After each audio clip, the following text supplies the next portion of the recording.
Cobb Field. Let's join the public address for the invocation and playing of the national anthem.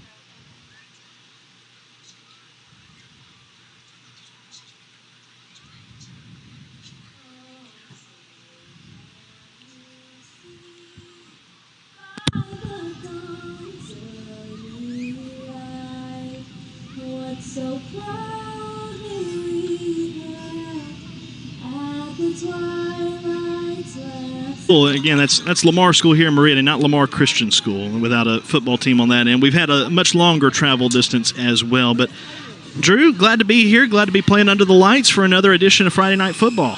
I'm excited to be back with you, Caleb. I know we've been on and off with you, it seems like, for the better part of a year and a half or so, but I'm glad to be able to fill in for Rob and let him do his duties on the sideline like he needs to do tonight as the AD that he is. Quickly, let's go down to the field with Phil Smith. He'll give us a little update on what the field's looking like down there, as well as the weather conditions prior to kickoff. Oh, the field's in excellent condition. Hard to tell that it's been raining every day for the last several days. It's quite humid down here, however, so we'll just have to see how that affects the condition of the athletes they play through this game. But the field's in a great condition. Hopefully you got some good napkins for your glasses down there as we continue on to this game. Give you an update of the captains for tonight for Lamar School. They are the quarterback, Zager Cooper, a senior, also number 13 wide receiver, Davis McBrayer, and then also another wide receiver, number 18, Landon McElroy. For PCS, captains tonight include number 18, C.J. Bryant, 26, the kicker, Luke Stanley, senior, number 32, Joseph Baugh, and then Ship Rayburn, a senior lineman for the Bobcats. Lamar won the toss, elected to defer to the second half, so PCS will receive. Lamar will be kicking right to left. PCS will receive and operate left to right. Lamar in navy tops, navy bottoms, red numerals trimmed in white with navy headgear. PCS in all gray with blue numerals and white tops. Approaching the ball is Cooper. He strikes it with the right foot, sidewinding kick that will drift into the center of the end zone for a touchback, and we're underway here in Meridian. Glad to have you with us, Caleb Hamill, Drew Smith, and Phil Smith, here on this beautiful Friday night for high school football. PCS will start their first drive of the game at their own 20-yard line. And once again, as we mentioned earlier, operating from left to right. For those of you keeping track at home, scoreboard's on the right side, and it was indeed a KFC kick from clock to start the game. We get our first taste of PCS offensively. Been operating out of the I formation primarily this season. Formation tonight will start with Briggs Sumrall at tailback. And I believe Zion Booth. No, I don't think that is Booth as the fullback. Handoff goes to the fullback, trying to trudge off the left side. And that's Damian Gooden. I didn't think I saw 23. That was 8.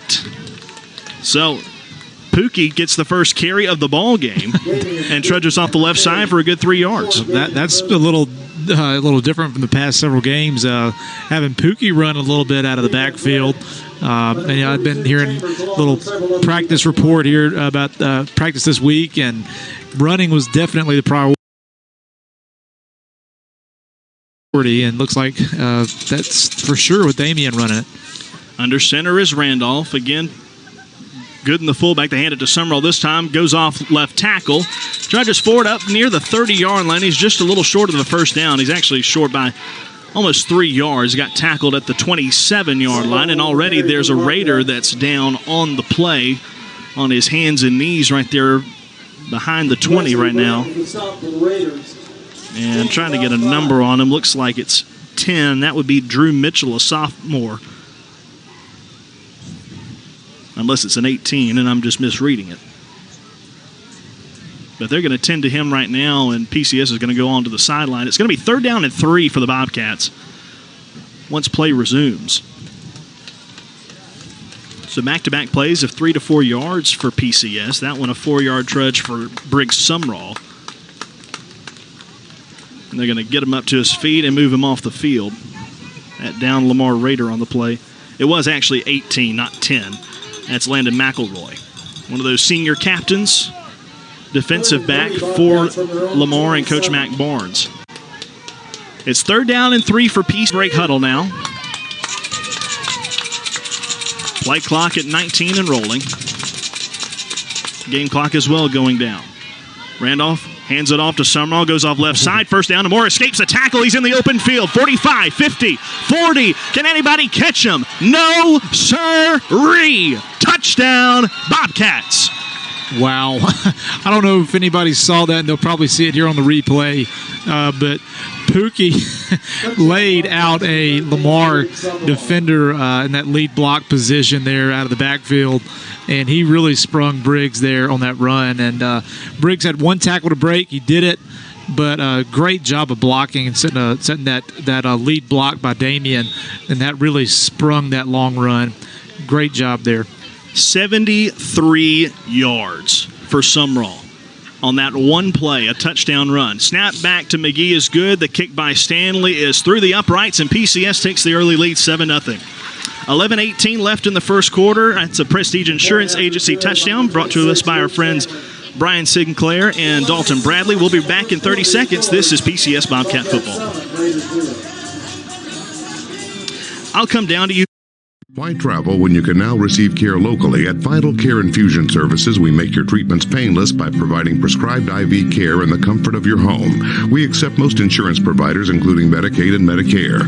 We have registered pharmacists and skilled nurses that can provide treatments for antibiotic therapy, nutrition support, immune deficiency, as well as many other conditions. That's why we're here locally, for convenience and personable care, and that's what you'll receive from Vital Care Infusion Services. Call us today to schedule your in-home infusion appointment.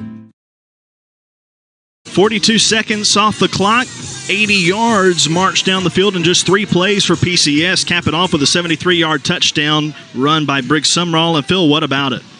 Well, that's one of the staples that I've seen in our offense in the first 3 or 4 games is to run the unbalanced line to the short side of the field. It looked like Lamar shifted to it good, and they had that one overlap player, but Pookie took him out on the way down there. So what a wonderful play call and a wonderful run by Briggs. What a nice new formation for PCS, putting Pookie at fullback. Kick is away by Stanley. It's a deep end-under-end kick. Grabbed at the 6-yard line, brought it to the center of the field, got a blocker in front of him, splits out to the left to the 30. He's got some running room. He may take it the distance. 50, 45, got the kicker trying to chase him down, and he's rolled down. Ball comes out, and PCS has it. Oh, my goodness. Talk about a turnaround on a single play. PCS nearly gave up a touchdown return on the kickoff, but it's fumbled and recovered by PCS. That was 25 for PCS. Brooks Wells. Great job of hustling, not giving up on the play. And, you know, it's so far for Lamar. I tell you what, they sprung a great kickoff return there and looked very promising, but Brooks kept hustling and was able to bring down the kickoff returner and not just do that, but poke the ball out in the process. That's a great job of hustling, and that's why you don't give up on a play right there. I gave credit to Luke Stanley as well for slowing the momentum of the return man that gave Brooks Wells just an extra beat to catch up to him and punch that ball out from behind. Out of the I formation, Randolph hands it off again to Pookie, trying to trudge up the center of the line. Actually, he may have pulled it back. Yeah, he did pull it back, and Randolph took it himself straight ahead. Not a whole lot there. Spot at the start of this drive is the PCS 25, by the way. Yeah, it looks a little bit like a triple option look there for the Bobcats. Randolph may have the option to pitch or hand it off to Pookie at the fullback spot, and he just decided to keep it there. Give Randolph officially 4 yards to make it 2nd and 6. It is a long 6, however. Same formation. Got a receiver out wide to the left. Randolph takes it, hands off to the fullback, breaking a tackle as Pookie dives over the 40 and picks up a first down. Actually, that's Jalen Spencer 2, not 8.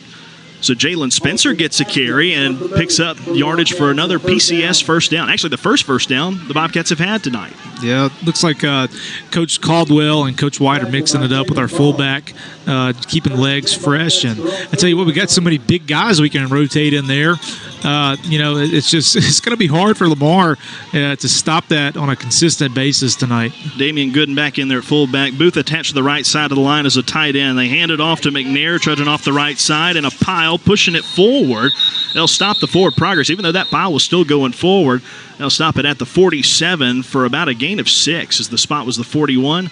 They move it forward, and they'll give them actually the 47. So nice pickup of 6 yards there. Yeah, offensive line is doing a really good job of getting a push up front. Tight ends doing a good job. Fullbacks doing a good job out of the backfield. And McNair was 4 or 5 yards down the field before he even got touched by the front line of Lamar. A lot of different ball carriers to start this game. They hand it off to Pookie up the center, fumbles the ball. Lamar's on top of it. Fumbled it forward just a yard or two, and it's recovered in the center by a lineman. And so Lamar makes up for their own miscue and recovers the fumble, and they'll have it back in their own territory just behind midfield. Yeah, it looks like Lamar defender there got a helmet on the ball. And I don't care who you are, that's always going to be tough to hold on to. But that is a kind of a risk you run when you run people who don't normally carry the football, and that's a loose ball is always going to be a possibility. Fake the handoff, floated out to the right side, pass complete on a screen, stopping at midfield, cutting back to the left, now tries to find the sideline, eludes a tackler that way and gets out of bounds on a first down catch and run by Davis McBrayer. That's our first action scene from Zager Cooper tonight. He completes a pass for a first down, and they move the chains into PCS territory. Yeah, just a simple screen pass on the outside, and it's pretty good blocking there by the Lamar receivers, and just took a little too long to get through that block, and was an easy first down. 1st and 10 from the 37. Snap comes to Cooper, floats it over to the running back, makes a good catch, but is immediately caught by PCS and slung to the ground. That's Aiden Dito that makes the tackle.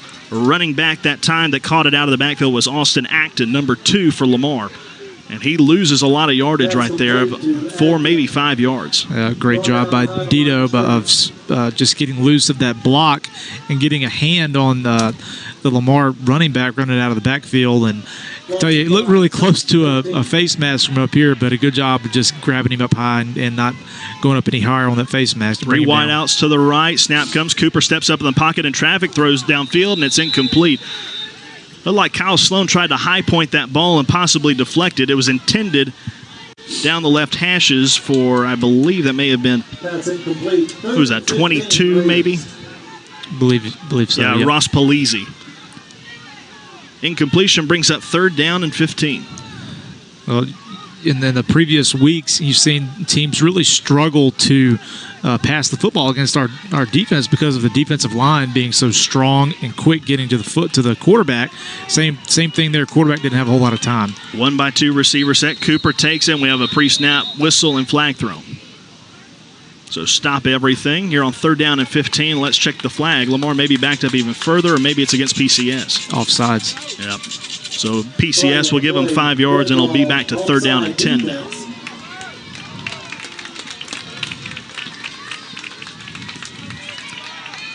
First penalty tonight.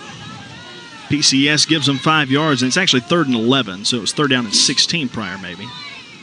And now they adjust it back. Okay, 3rd down and 10. Spot of the ball is the 36-yard line in Bobcat territory, maybe 4-down territory, by the way. Stack receivers right, 1 to the left. Option play, pitch it to the running back Acton, who's trying to stretch the field out to the right side. He cannot get very far at all. Flag comes in, though, at the end of the play. PCS had a good open field tackle. I believe Max McGee got him around the ankles after only a gain of 1, maybe 2, but we'll check the flag. And that's came in right there at the end of the play, and a lot of times that's against the defender. If it is a personal foul, it's a first down. Looking at the replay, it looked like there was a hold back around the line of scrimmage, but here's the referee. Yep. And it is holding. Good eye there. I think Russ Middleton may have gotten in on that tackle as well, by the way. Yeah, he did. And I didn't get the number of our defender there who was being held, but a good job by one of our defensive linemen to spring that run out. And when that happened, he got held. And so that was the very purpose of that hold. PCS elects to not take the penalty and force 4th down. It's 4th and 6, and Lamar's going for it. 2 receivers right, 1 left. Cooper with a snap, throws it over the middle, pass caught for a first down, and immediately tackled at the 15-yard line in the center of the football field. A good catch by Lamar right there, as coming up with it, once again, Ross Polizzi, the target right there, completes it for a Lamar first down as they convert on 4th down. We'll give them credit right there. Lamar gambled, and it paid off. First down, Raiders from the 15 of PCS. 3 receivers right, running back to the left of the quarterback. High snap, ball on the ground, dive for it, and PCS has it. PCS recovers it. C.J. Buckhalter, and no, they're going to call it an incomplete pass. That was one of those. They're going to call it like it's a Texas pitch pass. I don't think Cooper ever really had it. The ball came up over his head. He slapped the ball down to keep it in front of him, and they're calling it now an incomplete pass, and that just does not feel right at all.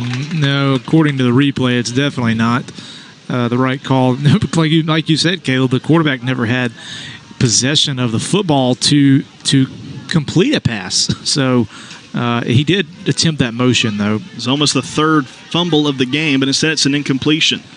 2nd down and 10. Cooper takes it, hands it off to Acton, running left side. PCS in pursuit. He doesn't get anywhere. Loses yardage on the play as he's run out of bounds by Russ Middleton and Aiden Dito. Also, Brooks Wells coming in there to help out as well. Yeah, Lamar not having a whole lot of success trying to stretch plays out to the perimeter. Those quick passes through the middle, though, they've had a little more success. I'd look for them to go back to that a little bit more down here in the red zone. Loss of 2 on that one. Makes it 3rd down and 12. A long look at the sideline by the Lamar Raider offense. Shotgun backfield, 1-by-2 receiver set. Snap comes to Cooper on play action, steps up in the pocket, still looking to throw, airs it out for the end zone. Pass is caught. Did he get a foot down? Touchdown. Well, and Phil, you have a good look down there. You say that the ball ended up on the ground. You don't think he actually completed that catch. It's laying on the ground behind the end zone. There's no way he caught that ball. Well, they're going to rule it a touchdown. That's back-to-back gifts for Lamar right there. First, the incompletion instead of a ruled fumble, and now a touchdown on a catch in the back of the end zone with 1 foot down right under the left upright. Well, here it is on the replay, and I mean, he's out of bounds anyway, and the ball comes rolling out.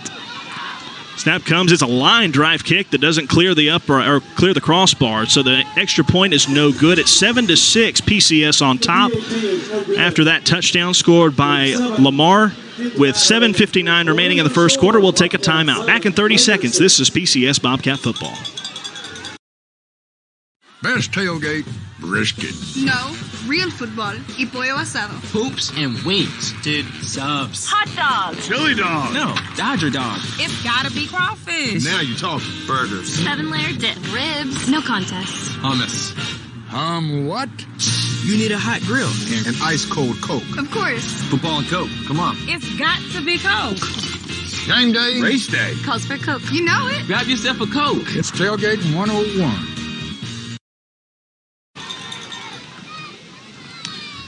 17-yard pass reception for a touchdown from Lamar makes it 7-6 after the extra point by Cooper was no good. 7:59 remaining in the first quarter. PCS leading and will receive the kickoff from Lamar as they'll operate now left to right on offense, still in the first quarter. Well, just a weird sequence of events right there. Looked like a recovery of a fumble by C.J. Buckhalter was instead ruled an incomplete pass. And just a couple of plays later, Lamar scores a touchdown on a pass caught in the back of the end zone. Cooper puts the right foot into it, angles right with the kick, and it'll drift 3 yards deep in the end zone for a touchback. Back-to-back touchbacks off his foot here at the start of the game, and PCS once again will start at their own 20. I'm still trying to put together how that last touchdown was a touchdown, but nonetheless, PCS needs to just let it go. A couple of bad breaks there on that drive, and been running the football really well. Just get back to it, 5, 6, and then boom, there you go. You break that 70-yard run, and you're in the end zone. First and 10, PCS from the 20 as they break huddle and come to the line of scrimmage. They will send Max McGee out to the right as a receiver. Fullback this time is Damian Gooden.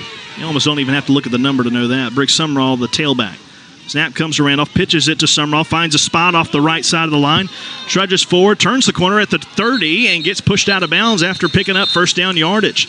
He just slipped down the sideline and found a little seam and was able to pick up more than 10 yards for the Bobcats. Yeah, that's one thing about Briggs. He's not going to give up on a run. You're going to have to drag him all the way to the ground to get him down. Arm tackles aren't going to do it. 15-yard gain for Summerall on first down brings up another first down for PCS. Break huddle again and send everybody to the line. Max McGee once again, the receiver to the right. Booth comes and sets on the right side of the formation as a tight end. I formation in the backfield. Randolph takes it, hands it off to Gooden, who just pushes himself forward through the line and falls forward at near the 39. Still PCS on their own side of the field, but 4 yards on the carry by Damian Gooden. That's a lot of man to try to stop for just a couple of yards. No kidding. 2nd down and 6 for PCS. Same formation. Same people in the backfield behind Randolph as well. A lot of guys close to the line of scrimmage on the defense. Summerall gets the carry. He doesn't have a whole lot of room in the middle. Gets a yard, maybe 2, as he passes the 40 up to the 41. Tackled in the interior line. And it brings up 3rd down and a long 3. Well, the emphasis on running the football here by PCS is obvious. So a play action, and pulling it and throwing it to one of our receivers, I would expect is coming pretty soon. I bet they'd be wide open. 3rd down and 3. PCS is not set down. Now they get the play in. Randolph from under center as the play clock is winding down to 5 seconds. Bobcats are going to go ahead and spend a timeout. So timeout on the field. PCS burns their first. We'll be back in 1 minute. This is PCS Bobcat Football.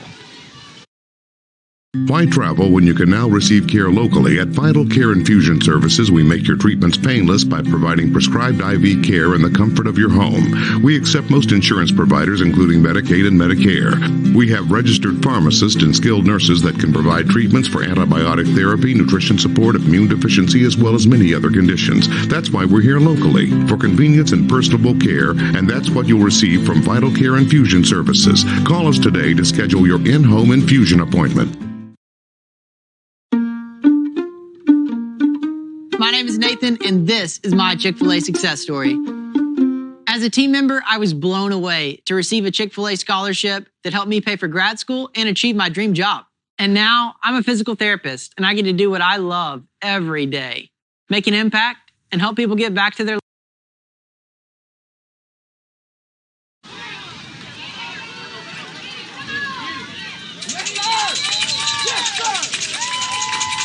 Randolph keeps it himself off the left side and picks up about 2.5. He's short of a first down by a little bit.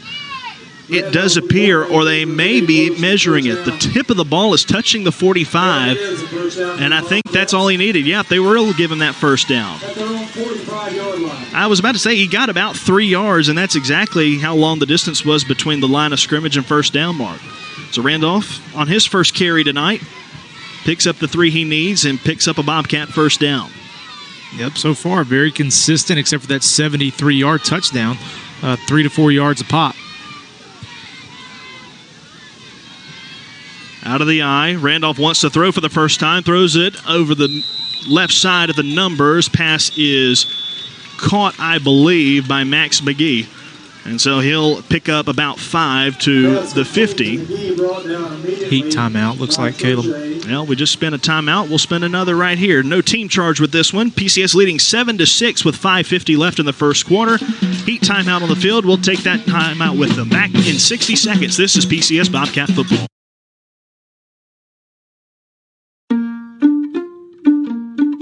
My name is Nathan, and this is my Chick-fil-A success story. As a team member, I was blown away to receive a Chick-fil-A scholarship that helped me pay for grad school and achieve my dream job. And now I'm a physical therapist, and I get to do what I love every day, make an impact and help people get back to their lives. And just think, it all started with Chick-fil-A. And man, that's pretty awesome. With the My Trustmark mobile app, no matter where you happen to find yourself, there's a world of opportunity. Check your balances from a friend's house. Deposit checks with a smartphone or tablet from the back porch. Or send payments with email or text during a family get-together.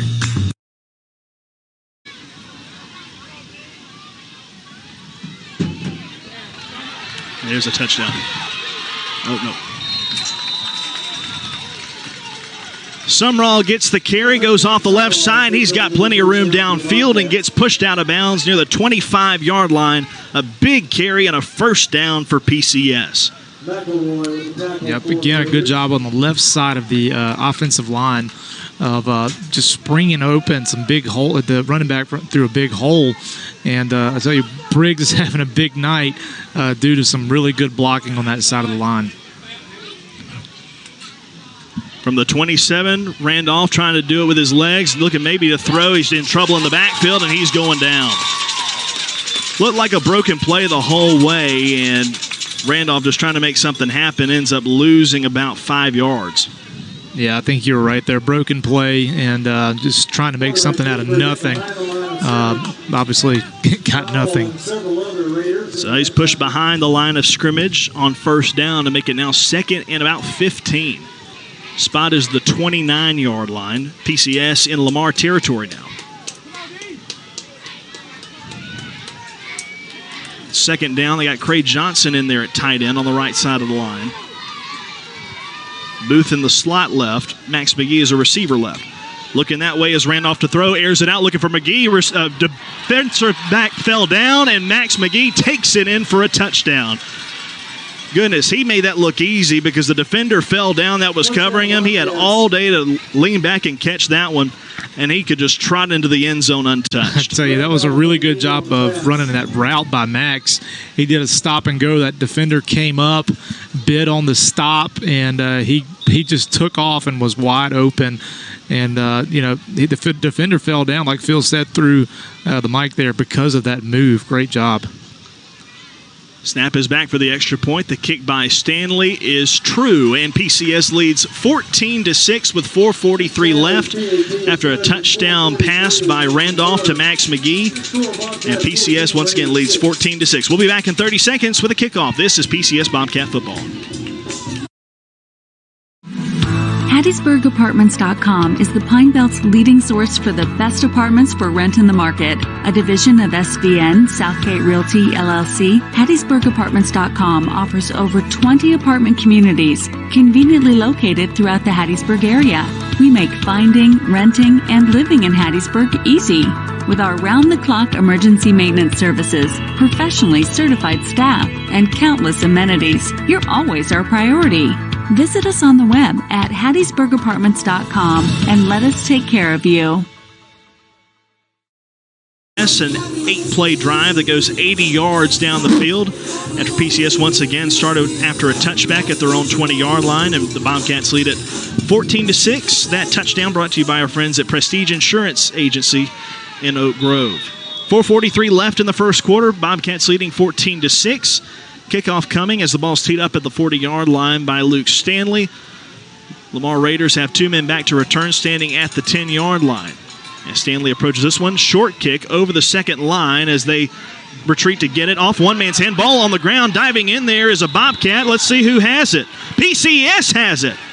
The Bobcats recover the muffed kick, as that was a beautiful job done by Luke Stanley. You had about 3 different lines of Raiders looking to return that kick. It bounced, it kicked completely over the second line closest to the kicking team, and there are only 2 guys back to return. It deflected off 2 Lamar Raiders, one from the middle line, one from the back line, and the ball just fumbled on the ground and was able to be recovered. Phil, did you see who got that for PCS? No, I didn't, but when I saw the way Lamar lined up in there, what you call hands team for the return, I thought, well, if they could kick it just over the second line of people, there'd be nobody there, and that's exactly what he did. Perfectly placed kick.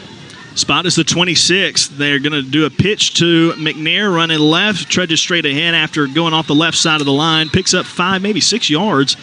Good carry on first down. again, a good job of blocking on that left side of the line for PCS. And is that where Carter is? Is he on that left side? Caleb, is he on the left side of the line or the right? Whoever it is doing a great job he's on over the there. left. Yep, that's what I guessed. He's doing a really good job opening up some holes there. Gains actually 8 yards. They're going to try it again. McNair going off the left side. He's got a hole. He gets the first down and dives forward past the 15 for that first down. And we got word from Phil in our ears. Jack Schwartz, the hero man from last week, saved a coach from choking, recovers the fumble as he uses the Schwartz. You got it in, didn't you, Caleb? I got it in. Ring the bell, cash in my chips. Yes, you did. I got it in there. First down Bobcats from inside the 15 near the 13-yard line.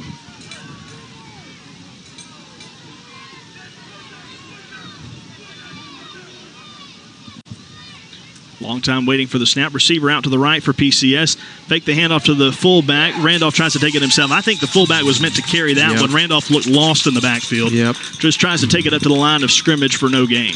Looks like another broken play. I think that was Pookie. Actually, yep, that was Pookie again. It looked like he knew that he was the one going to take that handoff like you mentioned, and he caught Ian a little bit by surprise. 3:16 and rolling here in the first quarter. PCS leading 14-6, ball in Lamar territory as PCS operates on offense. Randolph takes it, hands it off to McNair, trudges through the center of his line, wrapped up around the ankles as he falls forward for a couple of yards. Give credit to either Austin Acton or Zagger Cooper. It's going to be short of a first down. 3rd down and 3 upcoming. Well, if I'm PCS, I'm running the same play 2 straight times. We haven't really had less than 3 yards on any carry tonight other than a couple of broken plays. Under center is Randolph. Hands it to the fullback. Trudges straight ahead. Gets past the first wave. Dives for the goal line. He's close, but he's just short of a touchdown. Near the 1-yard line. A good carry by the fullback that time is that's Pookie again in the backfield. Give him 7 yards on that carry. It's 1st and goal, Bobcats. Ball right there at the 1. Randolph takes it himself straight ahead and scores. Touchdown, Ian Randolph gets in the scoring column on the rushing side tonight. Give him one, give McGee a touchdown, and then also give Sumrall a score tonight. It's 20-6 PCS. Again, just an incredible push up front by the offensive line, and it's just really difficult for Lamar to stop the Bobcats on any short yardage situation tonight. Randolph punches it in from 1 yard out. Extra point upcoming. Snap is good. Hold is down. Kick is up. And good for a 3rd time in a row by Luke Stanley. 21-6 PCS with 2:14 remaining in the first quarter. We'll be back in 30. This is PCS Bobcat Football. This is Dance South in Hattiesburg, Mississippi. Come be a part of Hattiesburg's elite dance studio. Dance South offers preschool, recreational, and competitive dance classes. We focus on all styles of dance: ballet, tap, jazz, hip-hop, contemporary, progression technique, and acrobatics. We are located in New Point Shopping Center in Oak Grove. You can follow us on our Facebook and Instagram at Dance South MS. Dance South, because I'd rather be dancing. So Jack Schwartz recovered a long onside kick attempt from PCS deep in Lamar territory. And on 6 plays, the Bobcats punch it in on a 1-yard run by Ian Randolph. Luke Stanley out there again.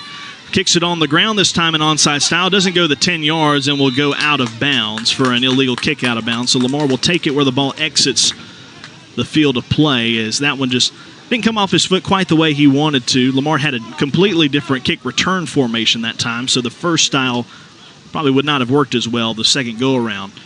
That explains why they tried to go ahead and do it a different way. But nevertheless, doesn't work out for PCS there. Lamar's got a short field. They'll have it at, let's see where they'll officially mark it, 48-yard line of PCS. So Lamar starts on the plus 48. 1 receiver left, 2 to the right, running back to the right of Cooper. That's Austin Acton. We'll wait for the snap. There comes to Cooper, looking to pass on first down. Throws it, tipped up in the air. Pass received downfield. Immediately stopped, though. Good job by PCS to get him on the ground. That one was nearly an interception, though. Yeah, Zion. I'm going to make fun of Zion a little bit right here, showing why he's on defense. That ball was right in his hands. If he picks that off, he's in the end zone. McGee on the stop right there. Play gained 7 yards after that deflection. Spot is the 41, second down. They run it off to the left side. Acton gets wrapped around the waist by Carter Edwards and pulled down. Nice job by the big offensive lineman, doing some work on the D-line. Play loses 2 yards right there. Edwards getting a tackle for loss. Puts him down at the 43 on third down. It's 3rd and 5 here at Gray Cobb Field in Lamar. Or in Meridian, I should say. They'll trade out a receiver, it looks. They'll bring out Landon McElroy. Send in McBrayer. Send a man in motion behind the formation. Handoff goes to Acton. Tries a knife off the left side. Gets by one man. Gets pushed down past the 40 near the 37. It's close to a first down, but he may be short by a yard. Well, I would imagine if he is short, Lamar's already shown they're going to go for it on fourth down. And it's going to be hard for him, I believe, going against our defensive line to get that short yardage if indeed they are short. Well, they're going to measure this one. So the spot of the ball is just short of the 37-yard line. It would be 4th and 1 if they are short. The thing is right here, this may be a dual-purpose measurement right here because the ball is past the hashes here on the near side. And so what they can do oftentimes is if it's not a first down, they use that as trying to figure out which link to use to place the football on the next down. They just barely got it, though. It is a first down for Lamar. So the measurement goes Lamar's way, and they do pick up that first down yardage on that Austin Acton run. So he converts on third down on a run of 6 yards, and Lamar moves the chains. 4th play of the drive in PCS territory. Remember, this was a short field for the Raiders. Shotgun backfield. Cooper looking to pass. Pressure in his face. Steps up in the pocket. He'll tuck and run to the 35 to the left side at the 34. Gang tackled there. Brooks Wells and Aiden Dido on the stop for PCS. Give Kyle Sloan a little credit there, too, getting over there. Yeah, again, not a whole lot of time to pass there. Actually, the pass rush was so good that they actually ran past him, and he just stepped up in the pocket to make, which should have been a sack, a positive play. Yeah, gains 4 yards to the 33, 2nd and 6. Same formation, 3 receivers right. Ellison, 1 in motion behind the formation to the left. Handoff to Acton straight ahead. Aiden Dido meets him at the 31 and drives him back. Met there along with Reagan Grace on the stop. Not a whole lot there. They do pick up positive yardage, about 2 on that gain. That might be the last play of the quarter there. And with 2 seconds and 1 at first quarter clock, we'll wind out. 21-6 is the first quarter score. Lamar driving in Bobcat territory as we'll flip the field and be back in just a minute. Back in 60 seconds, PCS leading 21-6. This is Bobcat football. The trusted dental professionals at Baker & Graham Dental in Hattiesburg welcome your entire family to experience dentistry like no other. We strive to meet all of your needs and wants with our affordable dental care, and we file most insurances. Our dental team offers services in family, cosmetic, and restorative dentistry using up-to-date technology. New patients will receive 20% off their new patient experience. We invite you and your family to come join us for complete family dental care at Baker & Graham Dental, because every smile matters. What if a bank didn't just make home loans, but taught responsible home ownership? What if a bank didn't just make business loans, but actually trained successful entrepreneurs? And what if a bank didn't just help you use credit, but helped you build and repair it? That would be a different kind of bank. Southern Bancorp, a bank on a mission to be wealth builders for everyone. Learn how you can bank differently at banksouthern.com/whatif. The second quarter of action, PCS leading 21-6 over the Lamar Raiders here in Meridian. So we turn things around. Lamar will operate left to right, PCS right to left. Bobcats on defense right now as the Raiders face a 3rd down and 4 from the 31-yard line. They come set. PCS a little out of place defensively. They snap it, hand it off to Acton. He's hit at the line and cannot go. Maybe gets 1 yard to the 30, and that's it. And so it brings up 4th down and along 3. Acton up the middle, no gain on the play. And so let's see what Lamar tries to do here. They've gone for it on 4th down once already and converted, and Lamar's going to go ahead and burn a timeout to think it over and figure out what they're going to do. We'll hold things right here and recap a little bit of that first quarter for you. PCS scored on every drive except one. Now, one drive they didn't score on. They started at the 25-yard line, went 4 plays, but fumbled the ball. And it was fumbled by Damian Gooden, recovered by Lamar. They started at their own 46-yard line. And on that ensuing drive, they would get a touchdown, capped off on a 17-yard touchdown pass. A couple turnovers in this first quarter as well. PCS with a fumble, Lamar with a fumble, and an onside kick that PCS recovered. Bobcats able to score with 3 different players. Briggs Summerall broke out a 73-yard run on the first drive of the game. And it was a 27-yard pass reception from Randolph to McGee, and then Randolph doing it with his legs on a 1-yard touchdown plunge on the Bobcats' last drive. 4th down and 3. Snap comes to the quarterback. Cooper keeps it himself, has the first down, and Moore tries to shed a tackle and gets rolled down at the 15-yard line. Well longer than what he needed for a first down as he gets into the red zone at the 15-yard line. Yeah, Mac Barnes has been doing this a long time, Caleb. Really good coach, and that was a pretty good play call there. Just dropped the quarterback and act like he's passing, and like it was a design draw. And again, another 4th down pickup by Lamar, and they've made some pretty big plays here in this ballgame. 15-yard run for Zager Cooper, the quarterback. Has a triangle of receivers right, a tight end to the left. Takes a snap, looks right to throw, passes underneath, caught at the 10-yard line by a diving Raider as he makes the catch right there. I think that's Davis McBrayer on the catch. He picks up 4 yards on that one to about the 11. 2nd down and 6 for Lamar. Again, 3 receivers right. That's a short side of the field now. Long snap. They look to the sideline. PCS jumped off sides. Yeah, we've had that issue so far this season, and still just being way too aggressive on a I mean, that was designed. I mean, like to me, trying to draw us off sides and just the quarterback cadence, and we've jumped again. That's probably, I would say, 7 or 8 times at least we've done it. Should be 2nd down and 1 now. But they may take time out to measure, which is a bit comical whenever you march off 5 yards. Yeah, he just gave it to him. Okay, so they said the first carry was a 5 yard. So 1st and goal from the 5 for Lamar.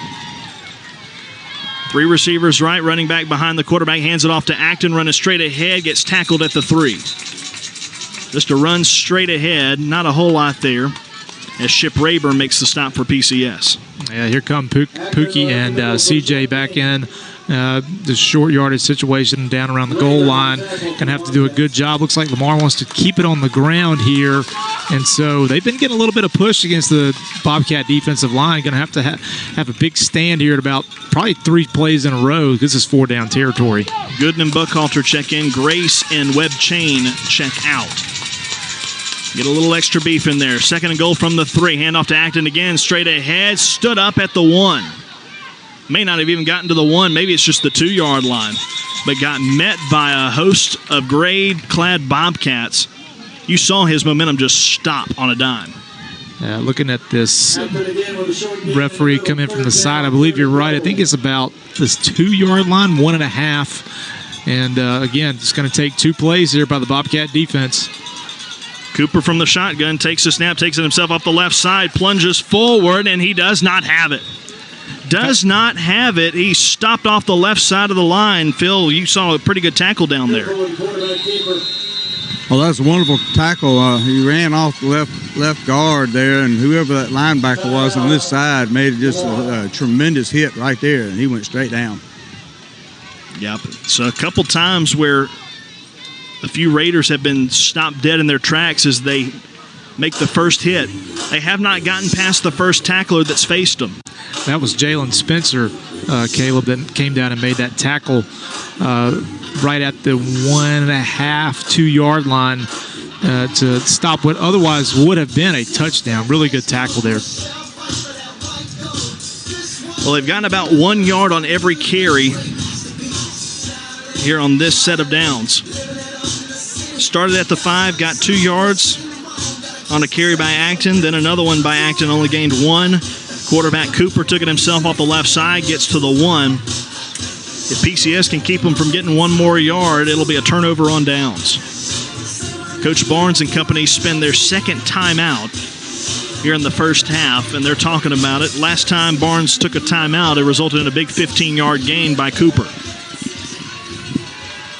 Let's see what the old ball coach is drawing up here.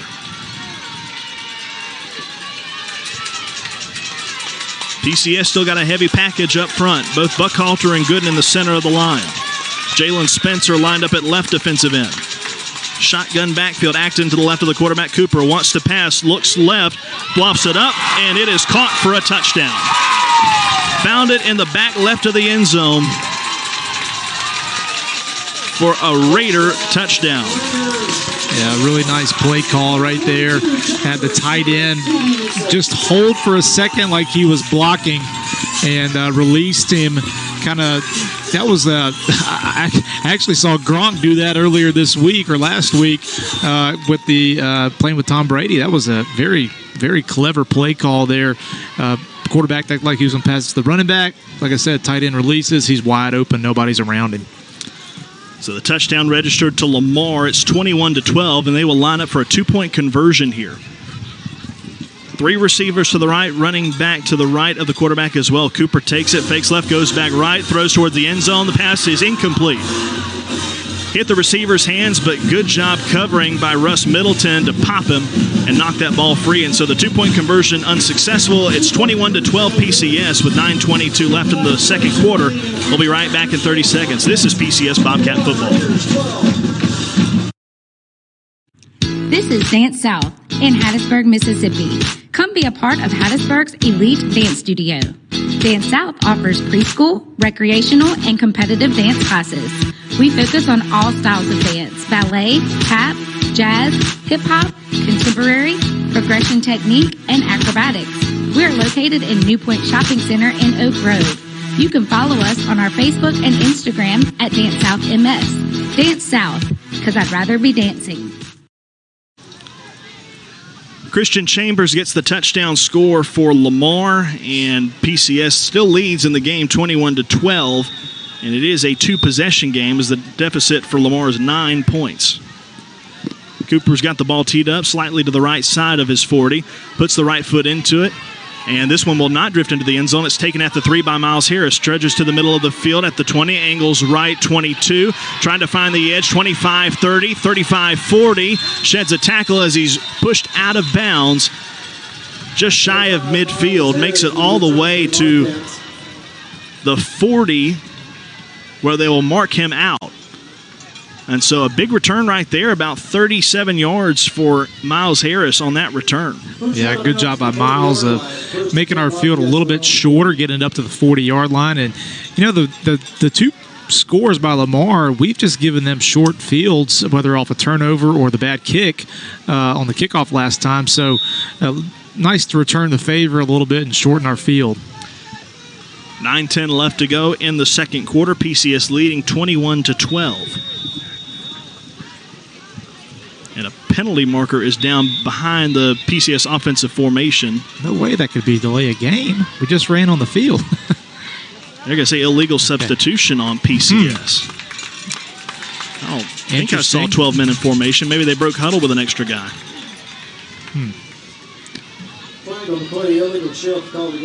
I guess one too many fullbacks is what Phil is telling us. I formation. Got a different fullback this time. maybe Craig Johnson. Pitch comes to Briggs Summerall running right. He gets past the first wave to the original line of scrimmage and dives over the 40 up near the 42 for a good 7-yard pickup on first down.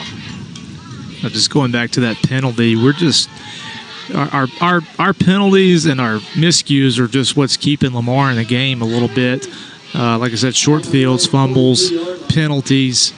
Just got to clean it up a little bit, and I think we will be fine heading into the second half. 2nd down and 8 after the 7-yard carry by Summerall. I'm in agreement. Penalty flags and getting yourself behind the chains are what's killing PCS, minus the short fields given to Lamar. Randolph trying to pass, but he's in trouble and will take it himself forward across the left side of his line for about a yard or two under the 44. Just kind of made something out of nothing right there, picking up those 2 yards, and it's 3rd down and 6. Got to get it to midfield for a first down, and PCS has 3rd down and 6. Clock rolling, approaching the 8-minute mark. Once again, Bobcats leading 21-12. Haven't seen brick formation yet in this game. I'm sure Coach White and company would love to not have to use it if they can afford to. High formation again for Randolph. Takes it, wants to pass, steps to his right, in trouble, goes forward on the ball, gets to the 45, but doesn't get forward past there. Ball pops out at the end, but the Blaze have already blown dead. Only gained 1 yard to the 45. It's 4th and 5 for PCS on their own side, and this may be the first time we've seen PCS punt tonight. Well, it's 4th and 5, and you start out with a 5-yard penalty, breaking the huddle with 12 men, and that's your difference. That's why you don't get a first down. 2 times Lamar has scored touchdowns tonight have been when they started a drive at their own 46 and then the Bobcat 48. So pretty short fields on their 2 possessions where they've scored, and so PCS doesn't want to give them that again right here. And so Luke Stanley will punt this football away as we await the snap back to him, and prior to that we've got a timeout call.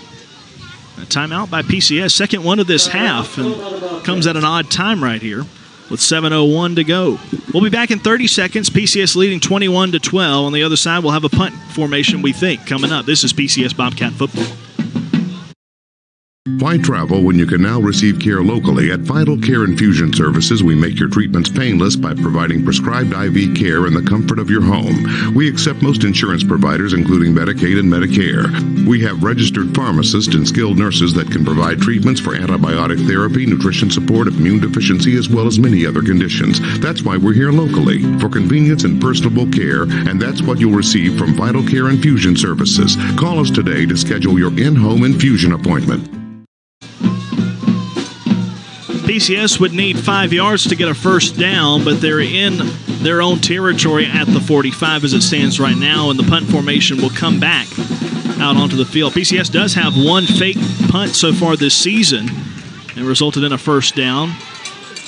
Snap, though, comes to Stanley. He's going to pass. He lost it downfield, wide open. It's caught at the 40. Racing to the right side to the 20-yard line and gets tackled there. Reagan Grace, a man that makes the catch off the hands of Luke Stanley. Well, I didn't mean to speak it into existence, but there you have it. You called that one, Caleb. Just a shame that you weren't on the sideline for Lamar, because they were certainly caught by surprise, and that may have been something that would have run through my mind after a timeout on a punt, but it apparently didn't. 38 yards on the pass reception from Stanley to Reagan Grace as they spotted at the 17-yard line. First down and 10 PCS. I had to go back and look back at what the first fake punt play was. We have a whistle and a pre-snap penalty flag. Couple guys throwing their flags out there. It's pretty obvious there was motion prior to the snap. And let's go down to Phil. I don't know if Drew remembers this, but years ago Southern ran a play against Louisville called Mills Kills, and that's a whole sequence where they called that first down, that timeout after that first punt to lull Lamar asleep, and they snuck Reagan in just in bounds where he would be illegal right by the numbers there. And then the cornerback on the edge there for Lamar didn't see him, and he was wide open as he ran down the field for the completed pass. Well, no wonder he was so open, Caleb. I didn't realize that's what happened. Yeah, penalty was against PCS. It's 1st and 15. Briggs gets the direct snap, goes to the right side. He's got plenty of yardage. He gets tripped up, though, as he's trying to pass the 5-yard line. Nearly walked in for a touchdown, but gets tripped up before crossing the goal line. And so he'll pick up first down yardage, more than 15 on that carry. In fact, he'll get to the 4, I believe, is where they've spotted him. So 16-yard carry for Briggs. And it's 1st and goal, Bobcats from the 4. Brick package is out there. Sumrall, the tailback. And we have a whistle prior to the snap, as that may have been an option play about to happen between Sumrall and Miles Harris, who came in motion from the left. Let's check the flag here. Maybe offsides. Official across the way came in and threw the flag. He's talking with our head official right now. Still conversing, and now he'll face us and give us the call. And he'll say it's against PCS for a false start. So PCS still has first down and goal, but this one is going to be from the 9. They have to earn it on a couple more yards this time. Same personnel is out there, I believe. As Briggs Sumrall is the tailback with Pookie and CJ on the right side of the line. Comes in motion, does Miles Harris. Briggs tries to knife through the left side of the line, gets to the 5. That's about it. Actually, they may mark him down at the 6 for only a 3-yard carry. Found a little bit of a window right there through the line, but got caught up by the linebackers. So he gains yardage to the 6. 2nd and goal now for PCS. A little bit of a resurgence of the brick package, huh, Caleb? You were talking about that a little while ago. Might need to see it at some point, and we've brought it out in short yardage situations. Yeah, but it disappears now. Different guys are in their place now. Russ Middleton checks in.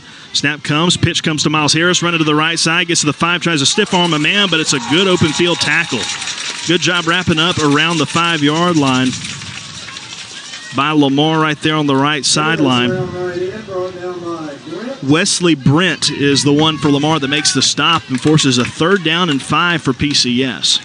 Yeah, it's a little more of almost a wildcat look, I guess you could call it, with these shovel passes and things like that so far with Briggs in the backfield. Middleton and Spencer, the 2 heavy guys. Sumrall trying to trudge up the center. He cannot get it.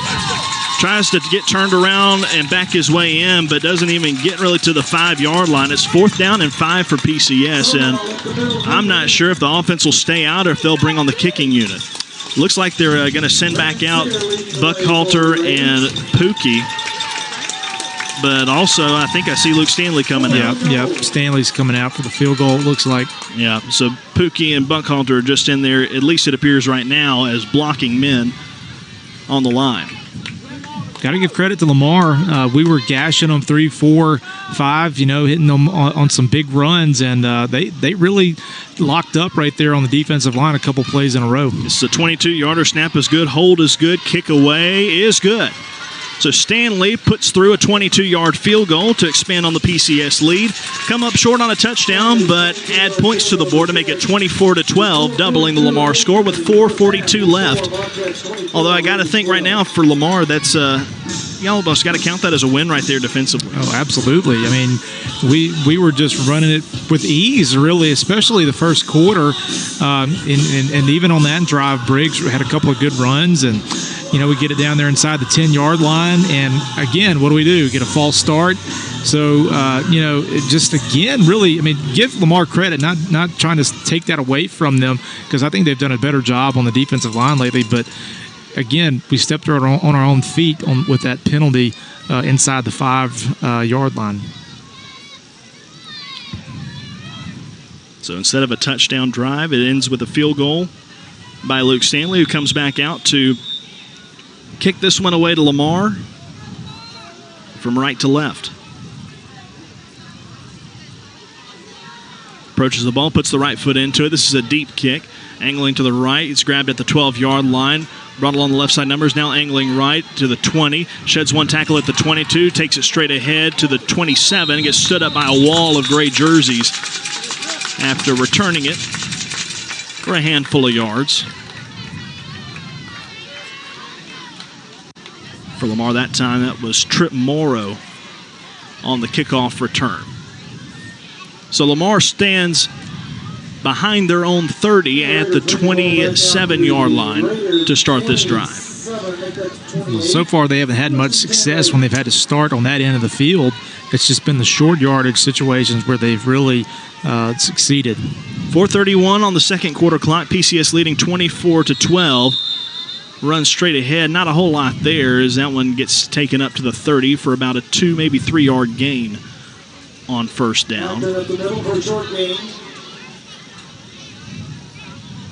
That's Austin Acton again on the carry. That's the running back for Lamar tonight. 2nd down and 8. They'll send a receiver out wide to the left and then 2 on the short side of the field, which is the right side. Cooper takes it, hands it off. Ball is on. Well, he thought he had it on the ground, and it is on the ground, but the fumble's recovered by Lamar. You could see Cooper seemed completely dazed whenever that handoff came. He put his arms out to his side, saying, "Where did it go?"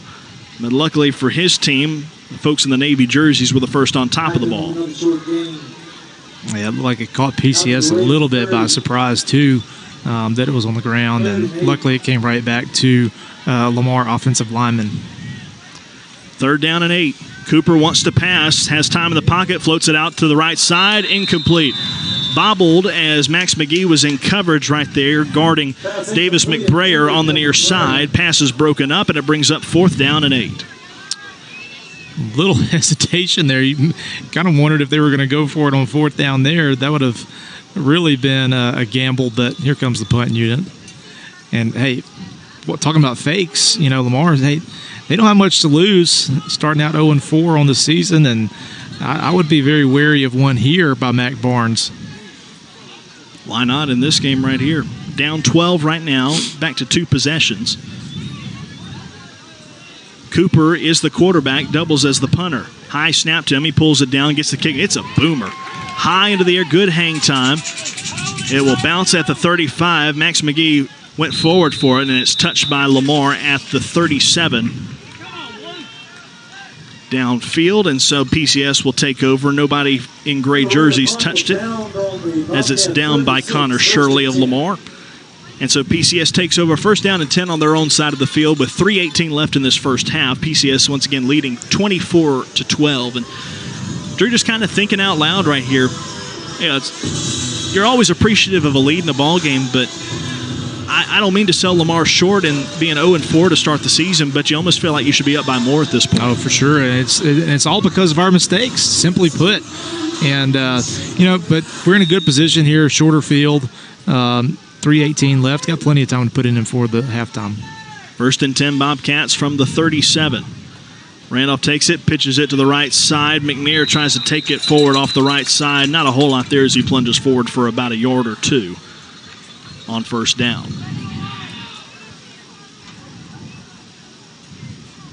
McNair with the carry.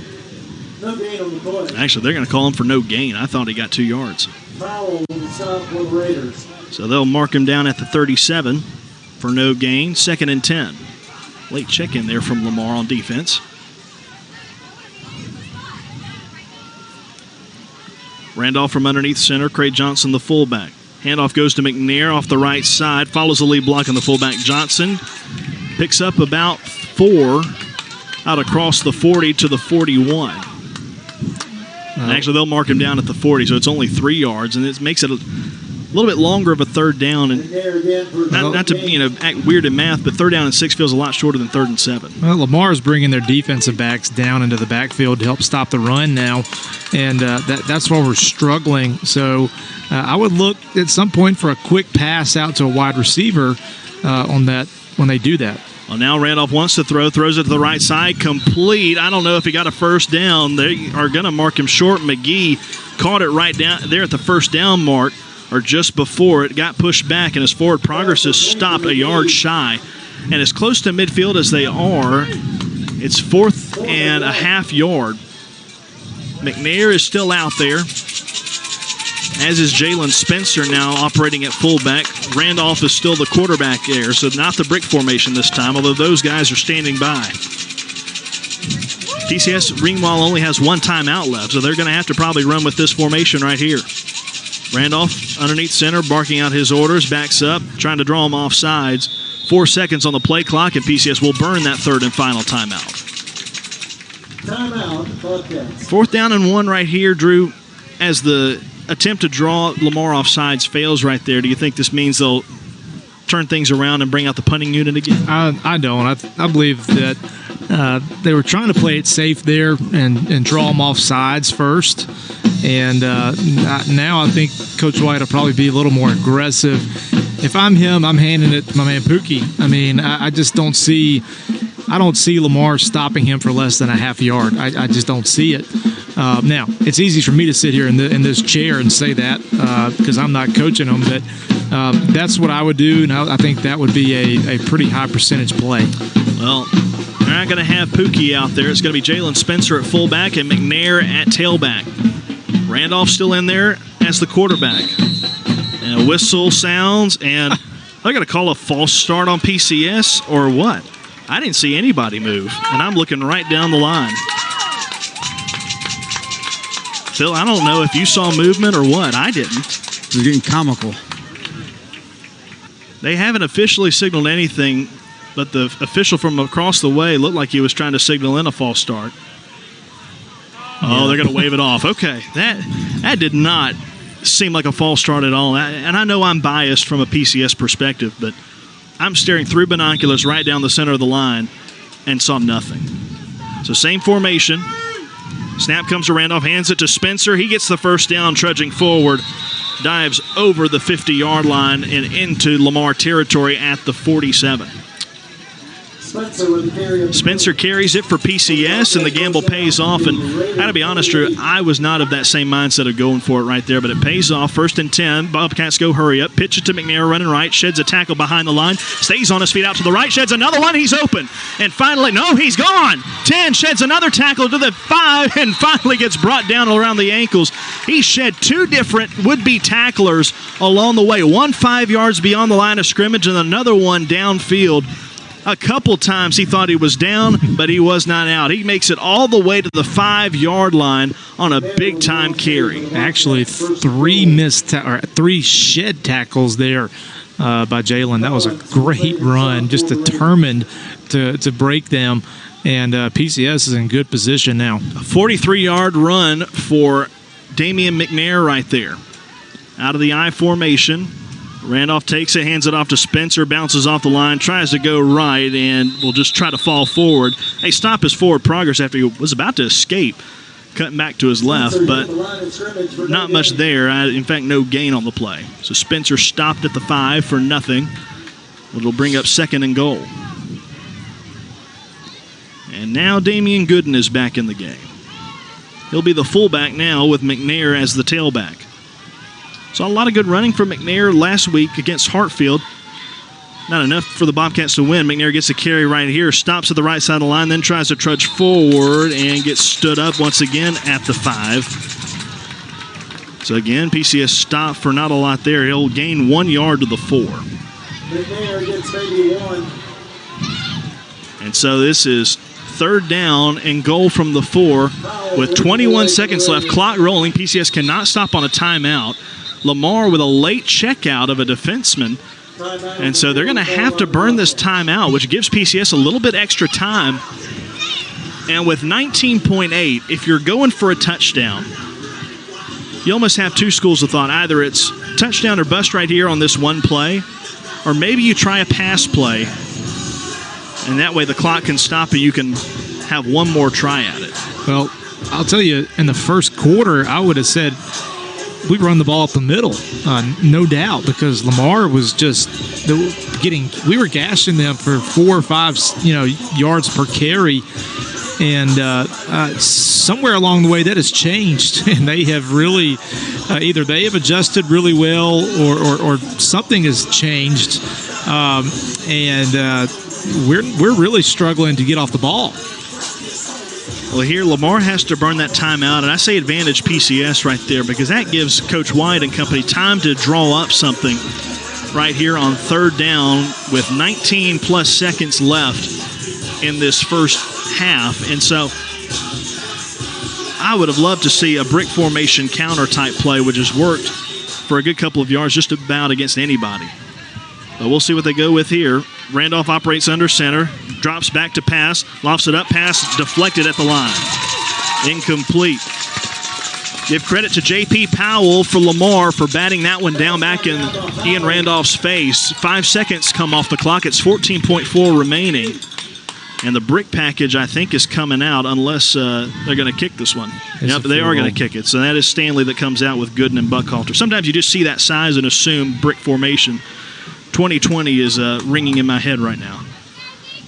This is going to be the second field goal attempt for Luke Stanley. This one will be, I believe, an even 20 yards. We await the snap back, put down by McGee. Kick is away. Plenty good. And so, for the second time tonight, Stanley is able to punch one through, but on back-to-back trips to the goal line, PCS has stood up and unable to score. So the plus side, PCS comes away with points, but the downside, they aren't touchdowns. Yeah, you just have to give credit to the Lamar defense. They have really stepped up after the first quarter, I believe. And, like I said, they were really struggling with our run. And somewhere along the way, they have really done a much better job. Give credit to Lamar's coaching staff for making an adjustment there, too. And, what should have been 2 touchdowns are instead 2 field goals, and that makes it much more manageable for Lamar. It's 27-12 with 8.8 left to go in the first half. Lamar may have one play on offense. Luke Stanley has the ball teed up in the middle of the 40, approaches the ball, puts the right foot into it, end under end kick. Will be returnable, grabbed at the 5-yard line, brought along the left side, numbers 10, stopped at the 20. PCS surrounds him, tackles him on the spot there near the 15, and that is going to run out the first half. So first half has concluded, unless they're going to add time back on. It doesn't appear so, as both teams are heading towards their locker room. Phil's going to catch up with Coach White in just a moment. But, Drew, just real quickly, thoughts on this first half? Is PCS unable to punch in on these last 2 attempts, but are still the ones that are scoring the majority of the certified staff to put you first. in world. Leads at the halftime break, 27. HattiesburgApartments.com and let with that, and it'll be interesting to see if they do it. That would be a different kind of bank. Southern Bancorp, a bank on a mission to be wealth builders for everyone. Learn how you can bank differently at banksouthern.com/whatif. Receive the opening kickoff. They will return the favor and give it up to Lamar here to start the third quarter as Luke Stanley and company will kick from right to left. Lamar will be on the receiving end, operating left to right. Once again, PCS, the road team tonight, playing in all gray uniforms with blue piping up the sides, blue numerals, and white headgear. Lamar, meanwhile, in all navy with red stripes up the sides of the trunks, red numbers trimmed in white with navy headgear. Luke Stanley's got it teed up at the 40-yard line. Fresh 12 minutes are on the third quarter clock. Stanley approaches it from the left side and kicks this ball away. In under end kick, grabbed at the 6-yard line across the way, brought to the 15, 20, angles left, 25, and gets rolled down in a pile just beyond that 25-yard line to start the opening of this third quarter. Well, Drew saw a lot from PCS there in the first half offensively. A couple different looks. Brought out Damian Gooden as a fullback. Be a little bit before we see PCS on offense, but what are some of the things that you were surprised by or maybe look forward to seeing PCS do in the second half? Looked like a little bit more of a wildcat look. Several times Briggs in the backfield at the quarterback spot, and so I was a little bit surprised with that, and it'll be interesting to see if they do it more in the second half. First play is a handoff, and not a lot there for Acton at all as he gets just beyond the line of scrimmage for about a 1-yard gain to the 28-yard line. Acton with about a 1-yard gain. So only 1 yard on the first down carry. Brings up 2nd and 9 for the Lamar Raiders. Once again, operating left to right.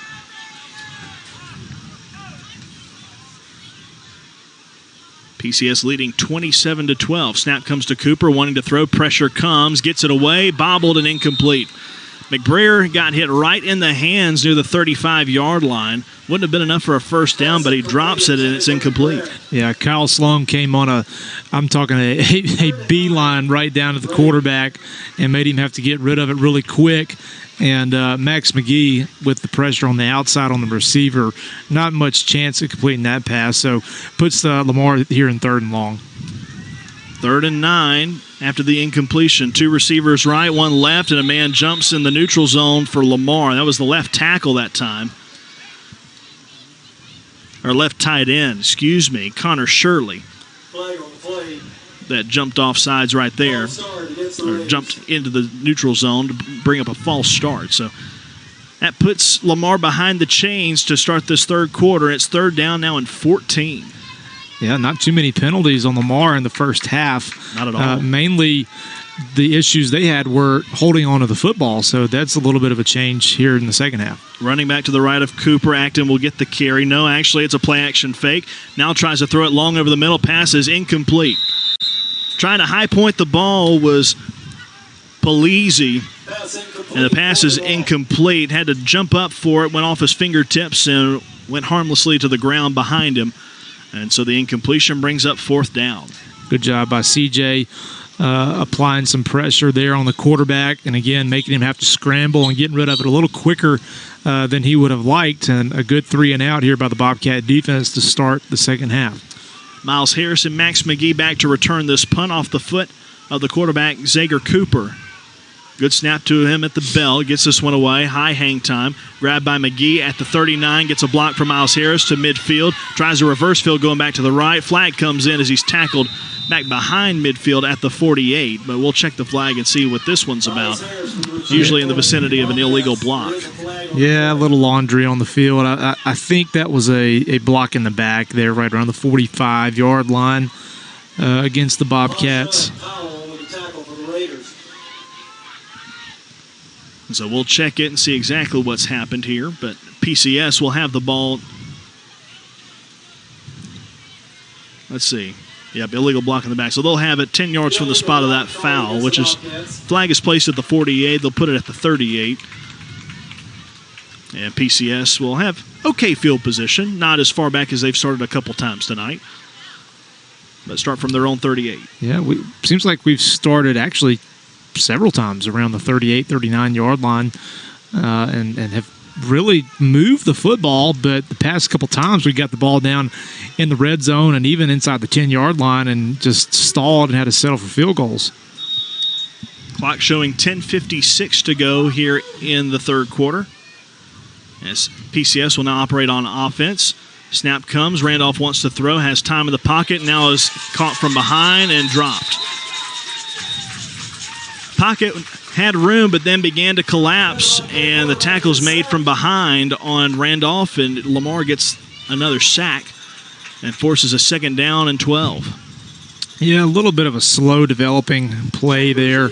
Not really anybody open downfield, nobody coming back to the ball, and as you mentioned, that pocket collapsed. I think he had enough time to get rid of it if somebody had been open, but no one was there. Gooden in the backfield as Briggs Sumrall dots the I. Snap comes, they give it to Pookie, sheds one tackle, gets to the 40, 45, and then gets tripped near the 1st down mark. He'll be short by a yard out to the 47, needed the 48, 49 for a 1st down. And so it'll be 3rd down and very short to go for PCS. Same play, Caleb. That's what I would do. Short yardage, as we've mentioned. Pookie's a big guy to stop on a yard, and it may be a long yard here, maybe a yard and a half. Well, if it weren't for that loss on that previous play, it would have been enough for a 1st down. Snap comes again to Pookie, and they get a 1st down now to midfield. The handoff came from Randolph to Pookie. He took it straight ahead, gets to midfield, a yard beyond what it needed for a 1st down. It looked like maybe Phil tapped Coach Caldwell on the shoulder and said, Coach Smith said to run that same play again. Well, that's what it looked like, huh? Same one. Maybe just a little bit right there. 1st and 10, Bobcats. I don't think so. Oh, man. Ball at midfield. PCS going right to left on your radio. here for Meridian, up 27-12 at the start of the third quarter. PCS on their first drive of this half. Handoff comes to Sumrall, knifes off right tackle. He's got an open field, 40. Nobody may catch him, 35, 30, 20, 10, angles towards the pylon and scores. Nobody touched Briggs Sumrall. He just took it off the right side and caught Lamar off guard after back-to-back handoffs to Damian Gooden, the fullback. They didn't see Briggs Sumrall taking it off the right side for a big score of 50 yards. Yeah, that was a little bit of that counter action there that we've had some success on in previous weeks, and just that quick handoff up the middle a couple of times to Pookie, I believe, set that up, and we came right back with the counter reverse field there, came back to the opposite side, and it was wide open. 9:09 on the third quarter clock. PCS leads 33-12. Snap is back, hold is good, kick is good as well. 34-12 with 9:09 left in the third quarter. PCS leading. This is PCS Bobcat football. Why travel when you can now receive care locally? At Vital Care Infusion Services, we make your treatments painless by providing prescribed IV care in the comfort of your home. We accept most insurance providers, including Medicaid and Medicare. We have registered pharmacists and skilled nurses that can provide treatments for antibiotic therapy, nutrition support, immune deficiency, as well as many other conditions. That's why we're here locally, for convenience and personable care, and that's what you'll receive from Vital Care Infusion Services. Call us today to schedule your in-home infusion appointment.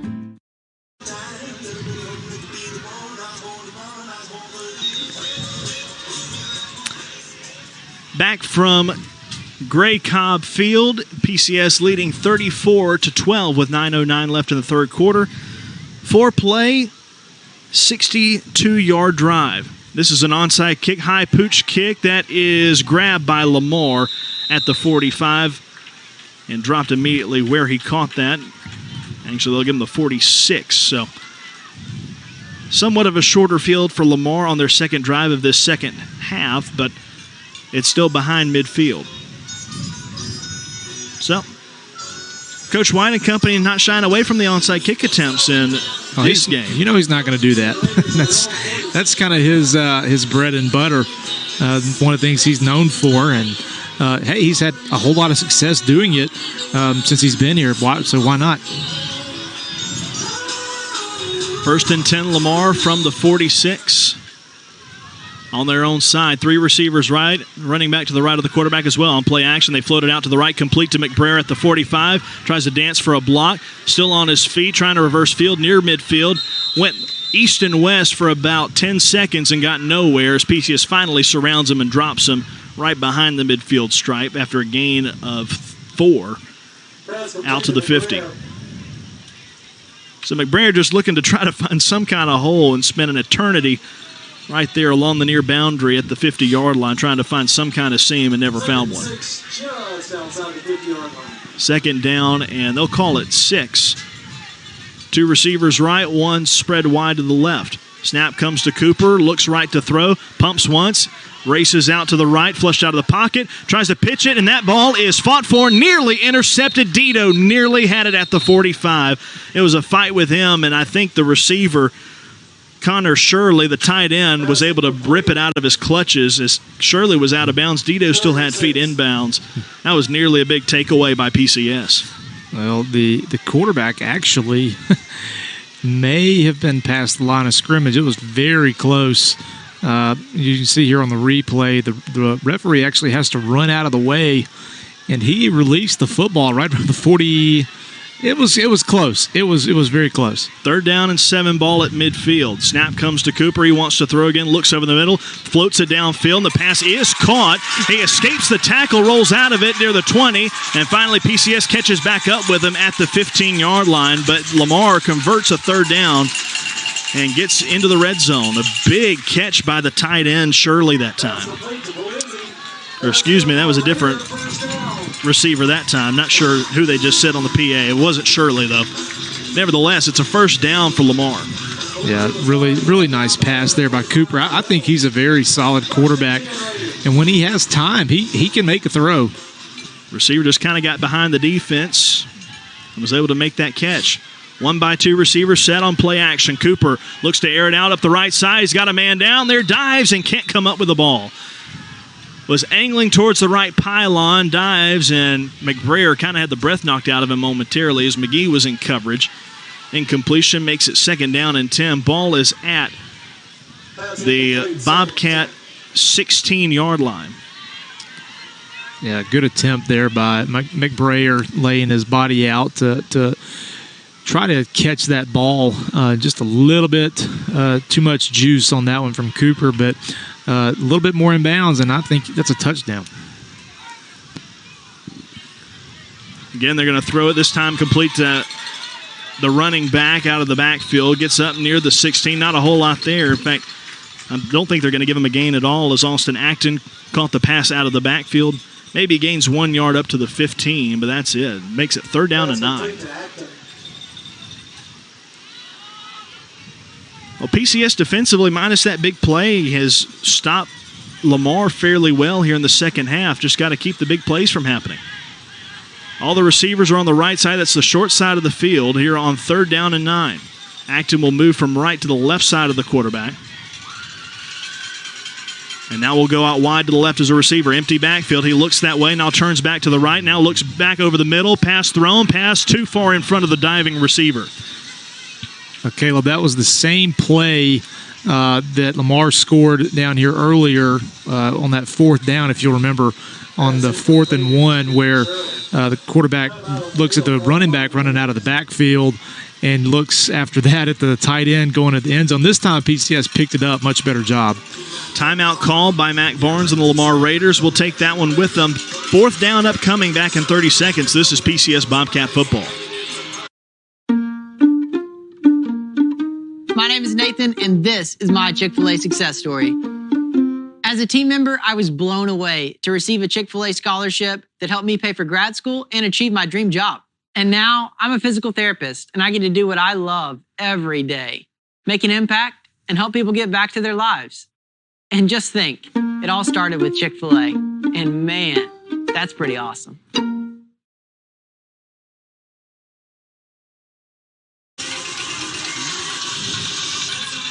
PCS leading by 22, 34-12, but in danger of giving a Lamar touchdown right here. But it's 4th down for the Raiders from the 15-yard line. 4th down and 9 in Bobcat territory. Bobcats have played pretty well on defense so far here in the second half, only giving up one big play that resulted in that 1st down.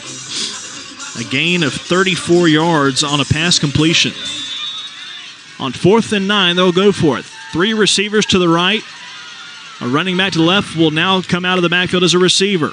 Snap to Cooper. Fires over the middle. Pass caught at the 5 and knocked down to the 3-yard line. They convert the 4th down as Polizzi makes the catch. PCS able to tackle him right where he caught it. Middleton makes the stop for PCS, preventing a touchdown. It's 1st down and goal Raiders.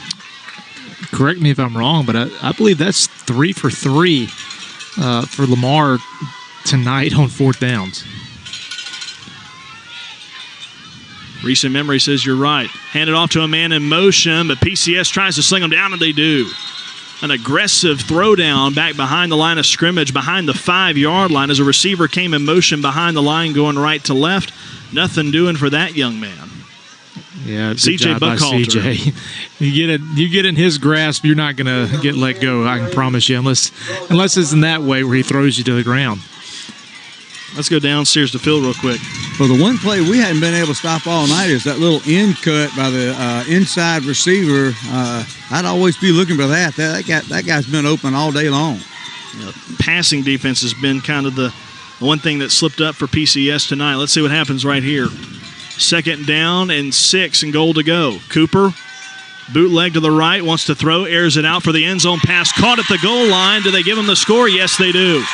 Caught right at the goal line by Polizzi, and he converts it into a touchdown pass reception of 6 yards. Yeah, Polizzi, he's been pretty impressive at the receiver position tonight, and Lamar buying a little more time for Cooper to throw the football by rolling him out on that bootleg, as you mentioned a second ago. And it's just giving him just enough time to find his receivers going. And they, like Phil said, they've been wide open. Scoreboard shows 34-18. Extra point upcoming. Snap is back. Hold is good. Kick is a line drive one, but it clears the posts. And so PCS leads 34-19 with an even 6 minutes left to go in the third quarter. Lamar gets their first touchdown of the third quarter, and they'll have a kickoff on the other side of this timeout. Back in 30 seconds. This is PCS Bobcat Football. HattiesburgApartments.com is the Pine Belt's leading source for the best apartments for rent in the market. A division of SVN, Southgate Realty, LLC, HattiesburgApartments.com offers over 20 apartment communities conveniently located throughout the Hattiesburg area. We make finding, renting, and living in Hattiesburg easy. With our round-the-clock emergency maintenance services, professionally certified staff, and countless amenities, you're always our priority. Visit us on the web at HattiesburgApartments.com and let us take care of you. Lamar puts their first touchdown on the board of the second half, trailing PCS now 34-19 with an even 6 minutes left. They extend this timeout just a touch to allow for rehydration at an even 6 minute mark. So they're doing that and now getting back into the kicking formation. Drew, what you got? Caleb, I have a really interesting note here sent to me by Coach Scheer. You know, Coach Scheer used to coach here at Lamar. Ross Polizzi, who has been eating us alive at the receiver position, just started playing last week. I was about to say, he wasn't on my roster that I printed out from online. They haven't updated it yet. I had to get it from here at the stadium. Last week, man. Well, he's a big guy, too. Take nothing away from me. He's a full 6'5", 188. Looks like Lamar's going to try for an onside kick here. Keep in mind their quarterback is the place kicker and kickoff specialist. He approaches the ball and kicks it in the air. A little pooch style, but this one's relatively deep. Bounces at the 30. Going to have to dive for it. Ball still on the ground, but all gray jerseys around it. As PCS will recover it. And they'll take over 1st and 10. Ball inside the 30-yard line.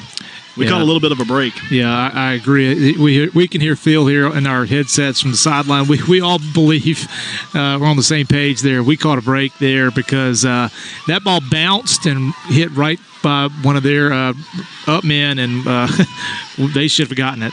That's the thing. When PCS is waiting for a ball to just bounce up in the air, Lamar's coming downhill right at you. And coming from a team that kicks onside as much as PCS does, that's something you got to know. Yep, a little bit of our own medicine. 1st and 10 Bobcats, ball at the 27-yard line. I formation. They hand it off to the tailback. Not a lot of room in the backfield. In fact, stood up at the line of scrimmage. Nothing there that time for PCS. It was McNair on the carry that time. No gain on first down, maybe even a loss of one.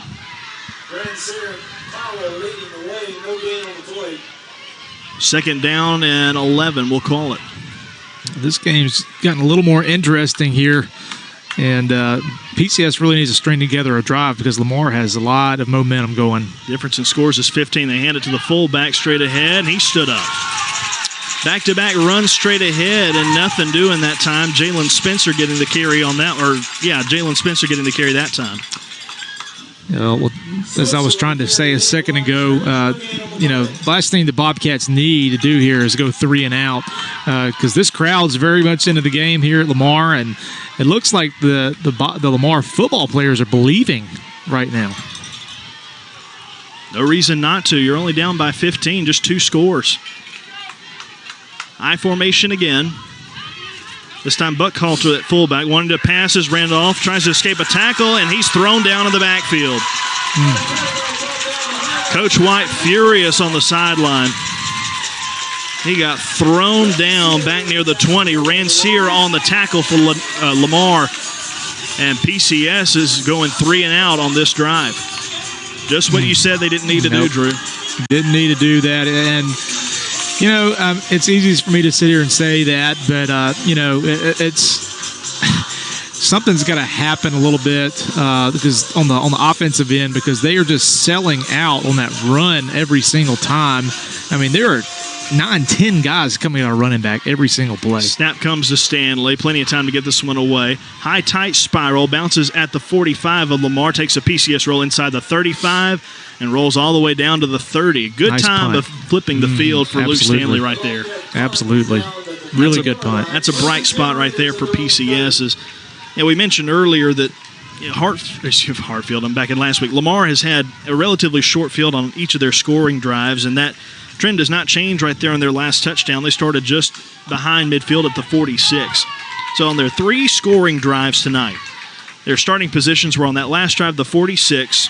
One before that was the 48 on the PCS side of midfield. And the other touchdown started at their own 46. So a couple at their own 46 and one on PCS's side. And they haven't had to drive it very deep tonight. This one starts at the 30. Snap comes to Cooper on play action. Wants to air it out to the left side in double coverage, and it's incomplete. Bit of a hand fight for that one near midfield. No flags are thrown. And I do want to kind of backtrack a little bit. We have 34 points. And so it's not really so much the offense. Offense has had some big plays. Defensively, we've got to get some stops, and that's been where we've been really good so far this year. And defensively, we've just been struggling against the pass tonight. 2nd and 10 after the incompletion, 1-by-2 receiver set. Tight end attached to the left side of the line, running back behind Cooper. That's Acton. Snap comes, Cooper in trouble, pressure in his face, and he's sacked. Fumble is recovered. Man, it's a strip sack.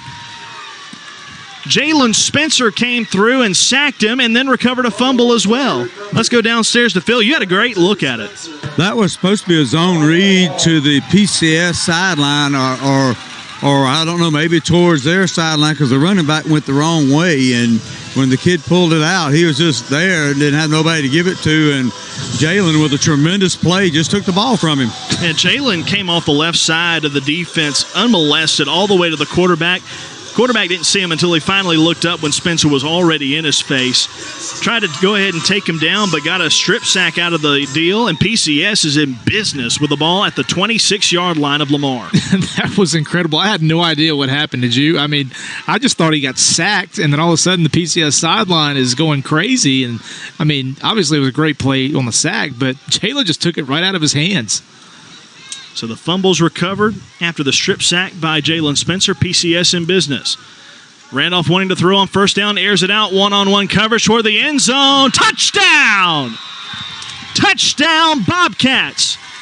They go deep on the play, and it's hauled in by Max McGee. What a perfect pass by Ian. Wow. Right on the back shoulder. Great job by Max of using his body to shield off the defensive back, and it just hit him right on that back shoulder. Perfect. What a turn of events right there. 3:25 left in the third quarter. PCS looked like they were giving Lamar all kinds of momentum, but it turns it on its head right there. Snap back for the extra point. The kick by Stanley is good. And PCS extends their lead once again, now leading at 41-19 with 3:25 left in the third quarter. We'll be back in 30 seconds. This is PCS Bobcat Football. Serving the Gulf South region, SVN Southgate Realty LLC is a full-service commercial real estate company specializing in commercial leasing, investment sales, and asset management. SVN Southgate Realty has the resources, relationships, and expertise to create value for your investments. Proudly helping grow community businesses and investment opportunities for over 40 years. Let us add value to all of your commercial real estate decisions. SVN Southgate Realty, LLC.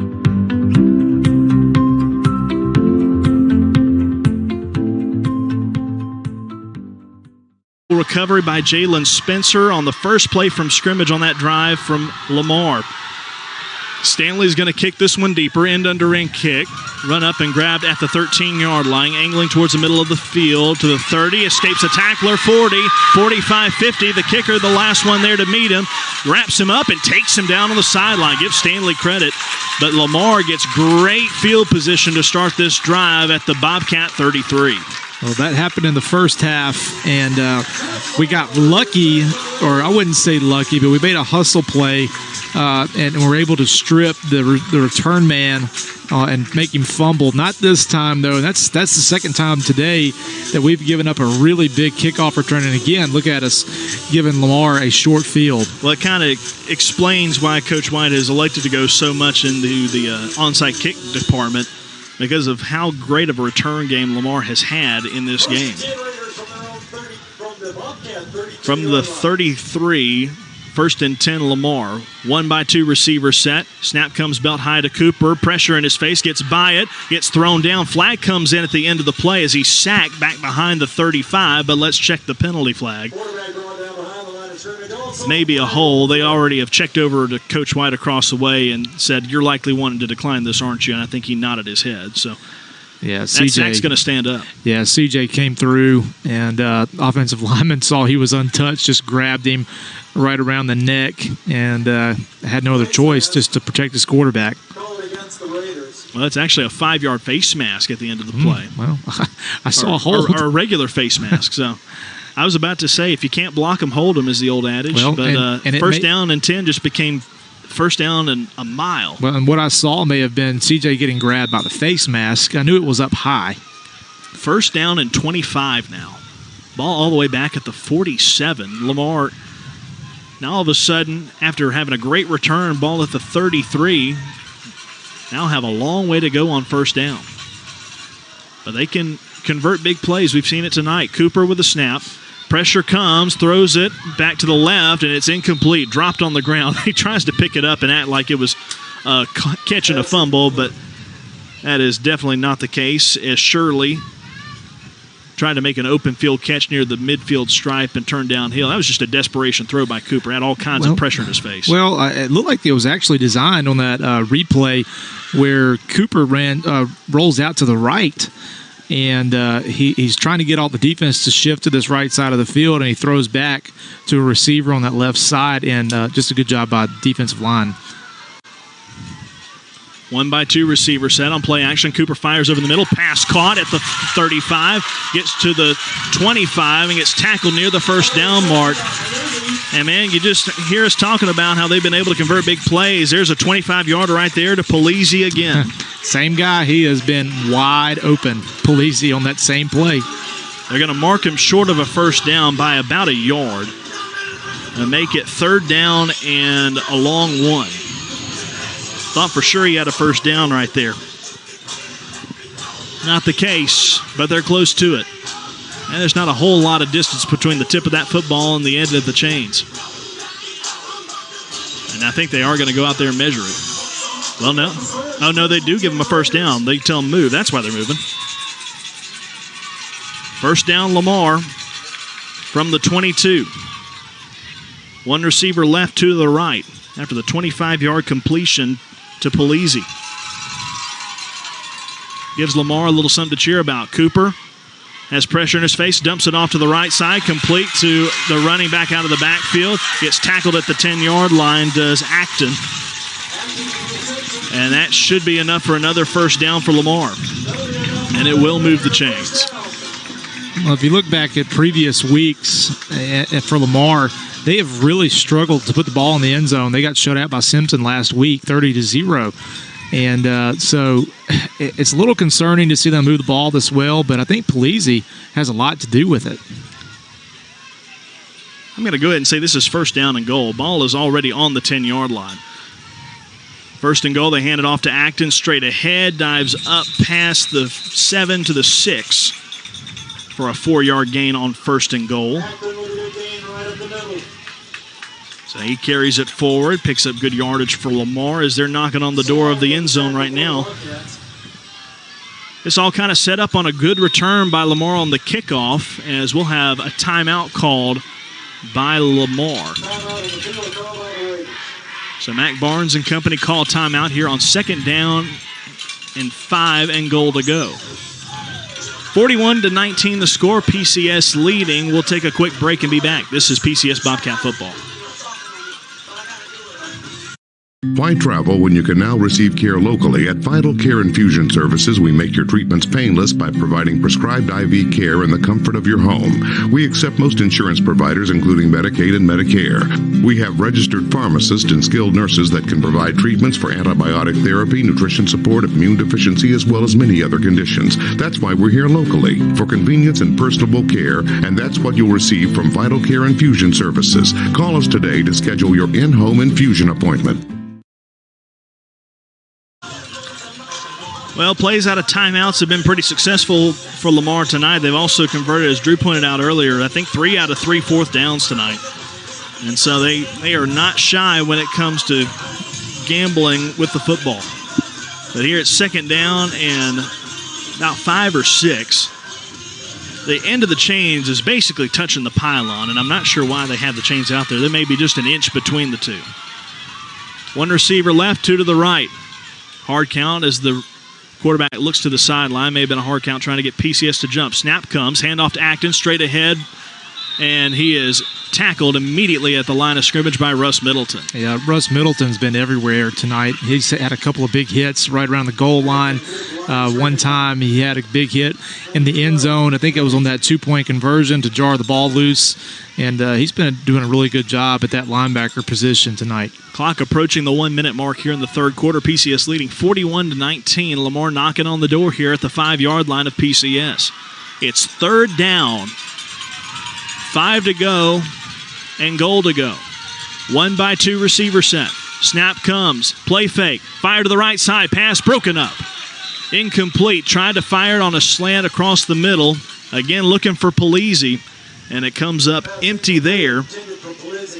And so it's fourth down. And we mentioned earlier, Lamar is 3 for 3 on fourth down. Let's see if they try to go for it and make it 4 for 4. Why not? They've had some really nice play calls and really even better execution on fourth down, and they're going to do it again. Same formation. Acton to the right of the quarterback, Cooper, who takes the snap, looks to air it out, throws it to the back right of the end zone. Caught 5 yards deep in there. Guess who? Polizzi again. Catches the 5-yard touchdown. He's got yet another one tonight. Been the Cooper to Polizzi show on offense for Lamar tonight, and they narrowed the gap once again. It's 41-25 with 49 ticks of the clock left in the third quarter. I still can't get over the fact that he just started playing football last week. I wonder if he just started playing football or just started playing football for Lamar. I believe it's just started playing, period. Extra point blocked. Yeah. Or, bad snap. Yeah, bad snap right there. They just fall right on top of it. And so the extra point, no good. Third time tonight, they have been unsuccessful on the point after touchdown. So with 49 seconds left in the third quarter, PCS leads 41-25. Well, Drew, all of a sudden the defense, which has kind of been bend, don't break in philosophy, is starting to wither just a little bit here at Lamar. Yeah, and that's like I was saying a little while ago. The defense is what's concerning a little bit because Lamar really has struggled a lot moving the football or putting the ball in the end zone this year so far. In their first 4 ball games, it's just they've very rarely scored. So I'm a little concerned to see them be able to move the ball this well. And obviously not much of a scouting report on Polizzi, but we should know by now he can catch the ball, and he's killing us. Kickoff upcoming from Lamar, kicking it left to right to PCS, who has 2 men back to return this one. They've got Max McGee lined up on the left side of the return side of the 5. And another guy out to the right. They're going to onside kick this one, and it didn't make it the 10 yards. No way it made it. Where's the flag? They got to throw it. Nobody for PCS touched that one. And so it's down at the 47-yard line. I guess the question becomes, do you want to take the penalty or force them to re-kick? Should be a flag. Yeah, regardless, right? There's not a single piece of laundry on the field. Well, I guess they just decided not to go with the pageantry of actually throwing it and just looked over to the sideline saying, you want it there? All right. Very informal here tonight. 47 seconds left here in the third quarter. PCS leading 41-25. And I do have confirmation this is his first time ever playing football, and he's a senior. Goodness. Mac Barnes is wondering, where have you been this whole time? Snap comes, handoff goes straight up the gut to Pookie, who was not tackled until the very end. Everybody stopped thinking he was down at the 45, but eventually he got pulled back, and they stopped his forward progress at the 45 of Lamar. So once again, starting in Lamar territory at the 47. Gooden gets the first carry, gets 3 yards out of the deal. Looks like PCS is content to take this one to the fourth quarter, and rightfully so. We need to get there and get to the sideline. Let's put together a good drive here and put Lamar out of it, because right now they still have a lot of momentum as we head into the fourth quarter. Fourth quarter coming up. PCS leads 41-25. A lot more scoring than we thought we might see in this game tonight, but PCS still leads, and they'll have the ball on the other side of this as we'll flip the field and be back. This is PCS Bobcat Football. On this field, as on the gridiron, each inch is fought for and marked by sweat. Each inch taken through disciplined training. With a Kubota L2501 tackling each inch in the trenches, whether those inches are measured here or here, all adding up to yards. For each yard, Kubota measures victory, and the touchdown is Parrish Tractor. Parrish Tractor in Poplarville and Hattiesburg. Here, we're much more than a tractor store.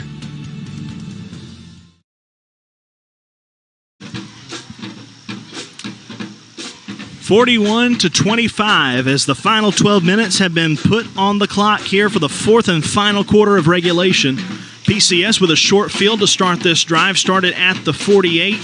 A 3-yard carry by Damian Gooden has put it at the 45, and PCS resumes play now. 2nd down and 7. Going left to right now. Gooden still in the backfield at fullback.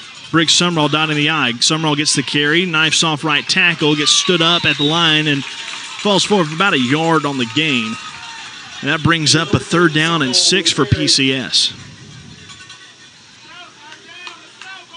So what do you decide right here for PCS offensively? You certainly want to do everything you can to keep the clock running as much as you can.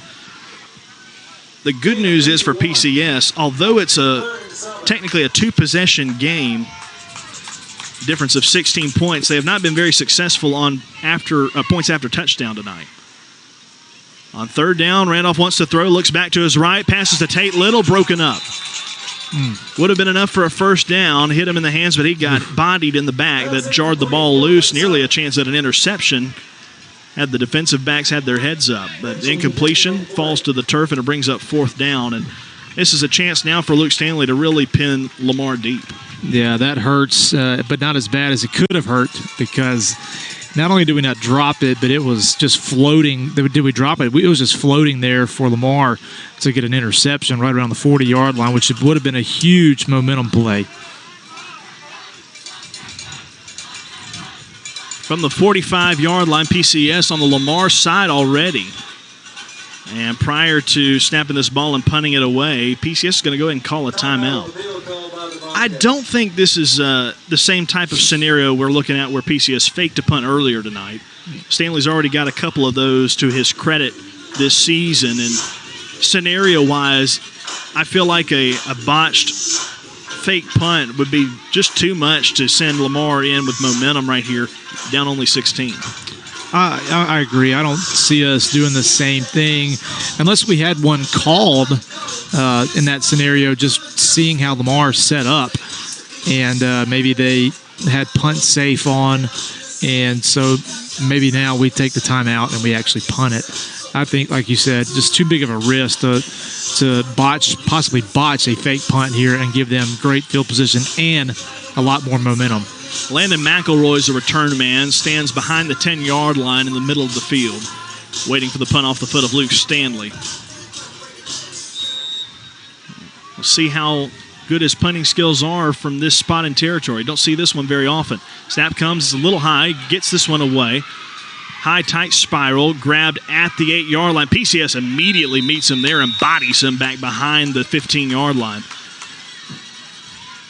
Received it at the 13, tackled right there was McElroy, and so no return there. And Lamar is back behind the 20 and 15 to start this drive. And so with 11-14 left in the fourth quarter, they're down by 2 full possessions. You got to get the touchdown and 2-point conversion on both your scores if you want it to be a true 2-possession game. And so now pinned back behind the 15. It's a long field in front of them. 2 receivers right, 1 to the left. Running back backs up to be on the left shoulder of Cooper. That's Acton. Fake the handoff, wanting to pass, in trouble, down he goes. Sack back at the 10-yard line, pocket collapsed around him, and PCS comes up with a sack on the first play from scrimmage of this drive. Well, I hit on this a little bit in the first half, but Lamar has yet to drive the field and put the ball in the end zone. Every time that they have scored tonight, we have given them the ball on our side of the 50-yard line. And so, again, I have yet to see them prove that they can drive the length of the field. Spot is the 11, loss of 2 on the play. 2nd and 12. Lamar with 2 receivers right, 1 to the left. Running back now on the right shoulder of Cooper, who takes the snap, wants to throw, airs it out, pass complete to the right side at the 20. First down and more, on his feet and rolled down past the 25 to the 27-yard line. First down for Lamar. Guess who? It looked like Polizzi again. So he gets yet another catch, and another first down for Lamar. It seems like any catch that he makes is either a touchdown or a first down. Yep. And nothing in between. First and 10 Lamar as everybody's making some noise here at Gray Cobb Field. 26-yard line's the spot of the ball. Lamar on their own side of the field, 1 by 2 receiver set, 1 on the left, 2 on the right. Cooper airs it out and passes intercepted. Intercepted, Aiden Dito at the 32-yard line, jumped the route of the receiver and breaks up, Reagan Grace caught it, 31, not 11, and comes up with the interception, and PCS cancels every ounce of momentum Lamar thought they had. Well, that again, I was just saying a minute ago how Lamar has yet to drive the entire field, and it kind of felt like the quarterback Cooper tried to force that throw, knowing that he has to drive a significant part of the field, still down at the 20-yard line, and he just forced that one just a little bit, and Reagan was there and very opportunistic. So PCS back in business on offense. Spot is the Lamar 33. Direct snap to McNair, tries to run off the left side, runs into the back of CJ, and then gets bounced back by a wall of Navy. Did not follow the blockers, just went right into the back of CJ and got nowhere and loses several yards of about 4. Well, other than the counter with Briggs Summerall and right at the beginning of the first half that he broke for 50 yards, Lamar's done a really good job of shutting down our run this half. So, again, they're going to make us have to throw the football. 10 seconds on the play clock right here. Game clock at 9:40. PCS leading by 16. They have the football right now. And Coach White will have to burn a timeout as he was having a bit of difficulty getting the right personnel out there on the field. He'll take a quick timeout, and we'll take a quick one as well. PCS leading 41-25, 9:35 left in regulation. This is PCS Bobcat Football. Why travel when you can now receive care locally? At Vital Care Infusion Services, we make your treatments painless by providing prescribed IV care in the comfort of your home. We accept most insurance providers, including Medicaid and Medicare. We have registered pharmacists and skilled nurses that can provide treatments for antibiotic therapy, nutrition support, immune deficiency, as well as many other conditions. That's why we're here locally, for convenience and personable care, and that's what you'll receive from Vital Care Infusion Services. Call us today to schedule your in-home infusion appointment. Well, PCS struggling personnel-wise here on 2nd down and 14. After the interception by Reagan Grace, they're in Lamar territory, but already behind the chains after their first play. Now, Drew, I feel like the biggest accomplishment PCS wants to get right here is to burn a lot of clock, and if you score in the process, that's great. They'll have a receiver each way in the I formation. Randolph on the option, dishes it out to the outside. McNair gets past the original line of scrimmage, gets taken out of bounds near the 30. It gets positive yardage there. Good read on that option by Ian. And, we've tried that a couple of times tonight, but it seems like he's never had the pitch. Well, that time he had the pitch, and a nice job of running there by McNair to get some positive yardage. 3rd and 7 from the 30-yard line. PCS on offense. Receiver each way. Randolph on the option again. Pitches it to McNair. Gets a block. He's got room. 25. Angles right. 20. 15. 10. 5. Touchdown PCS. McNair squeezed through the hole, got a big block on the edge, and found the land of milk and honey. 30 yards for the score. Really good job by Zion Booth on that block right at the pitch that sprung McNair, and McNair did the rest. He broke one late tackle attempt, but that was a little bit of different look there offensively, going to the more of a triple option, and instead of just trying to pound it right up the middle, triple option look. Ian made some good reads, and then McNair did the rest. That really turns the game on its head now. 47-25, 2-point conversion play. Randolph rolls, throws, caught. 2-point conversion is good. Max McGee catches it in the front right of the end zone. And that makes it 49-25. Different scores right now is at 24. 9:11 left to go in the game. PCS leads. We'll be back in 30. This is PCS Bobcat Football.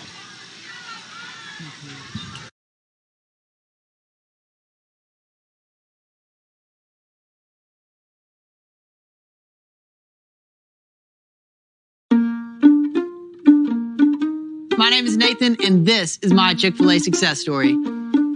As a team member, I was blown away to receive a Chick-fil-A scholarship that helped me pay for grad school and achieve my dream job. And now I'm a physical therapist, and I get to do what I love every day, make an impact and help people get back to their lives. And just think, it all started with Chick-fil-A. And man, that's pretty awesome.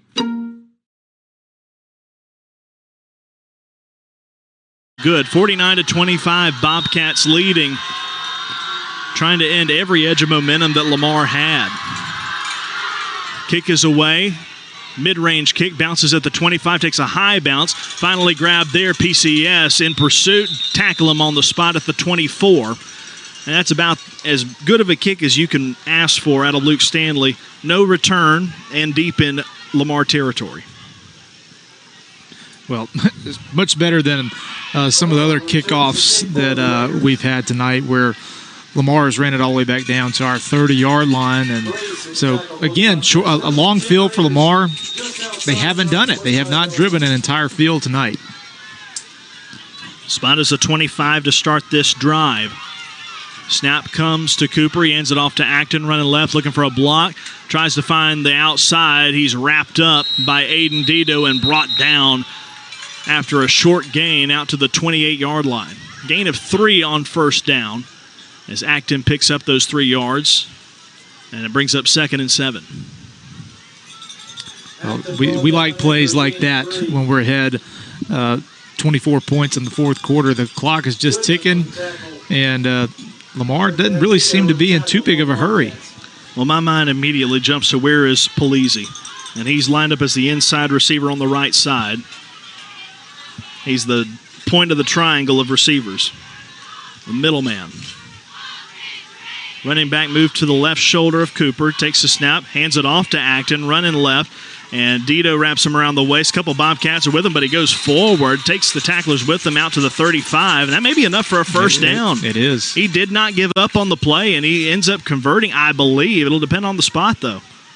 If they have him on the line, that should be a first down, and they will move him. Oh, yeah, he's over the line. Really good job by Acton to not give up on it, and he just kept pushing Bobcat defenders forward and easily got the first down. So converts right there, gets it to the 36-yard line is where they'll officially spot it. First down and 10 Raiders. Ball on the left hash, going right to left on your radio. Receiver right, 2 to the right, 1 to the left.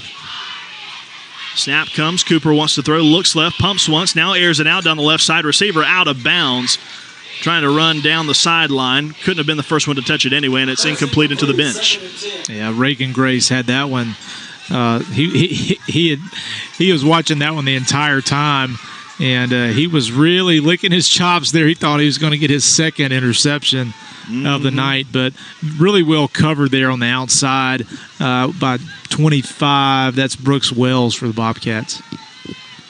McElroy, the intended target out there. Brings up 2nd and 10. Ball once again at the 36. 1-by-2 receiver set. Handed off to Acton. Bounces out to the left side. Dito pushing him out of bounds, and he gets 8 yards on the carry. Acton pushed out of bounds at the 44. Spot is the 44. It brings up 3rd down, but this is a very manageable one. Acton is all of a sudden getting a lot of yardage. I think PCS is a little bit overloaded on the receiver side trying to help the guys out over there.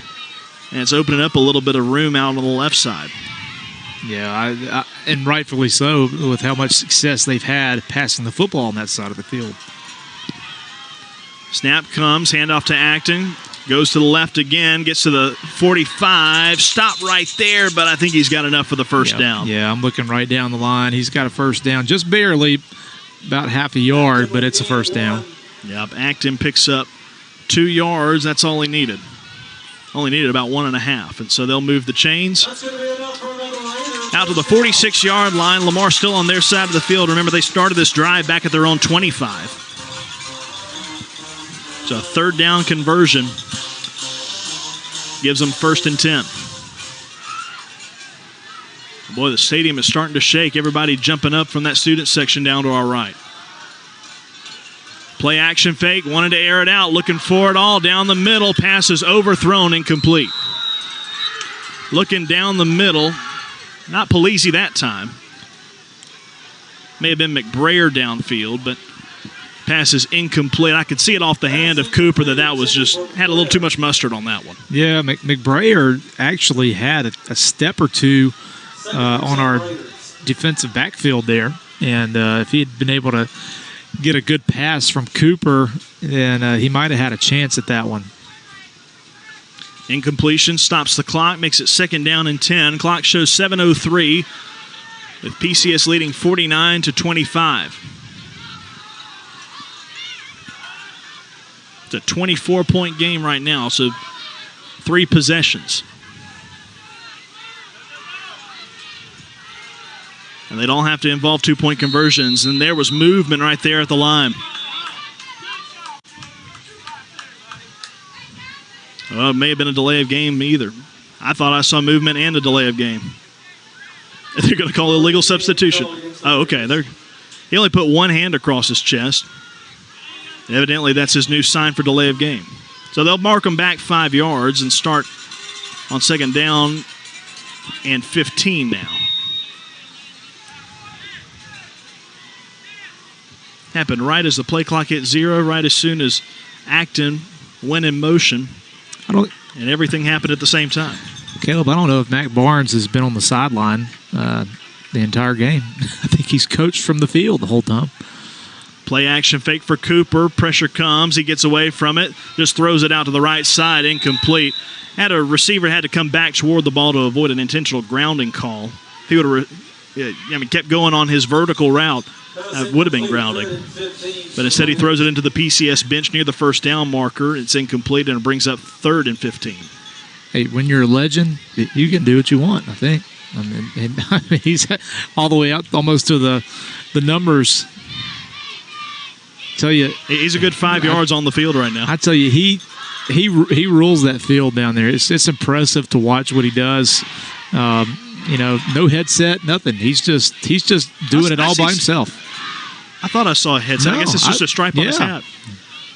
One receiver left, 2 to the right. On play action, Cooper throws it over the middle. Too tall, nearly intercepted by Grace. He was waiting for it at the 40-yard line and just slipped through his hands. It's 4th down and 15.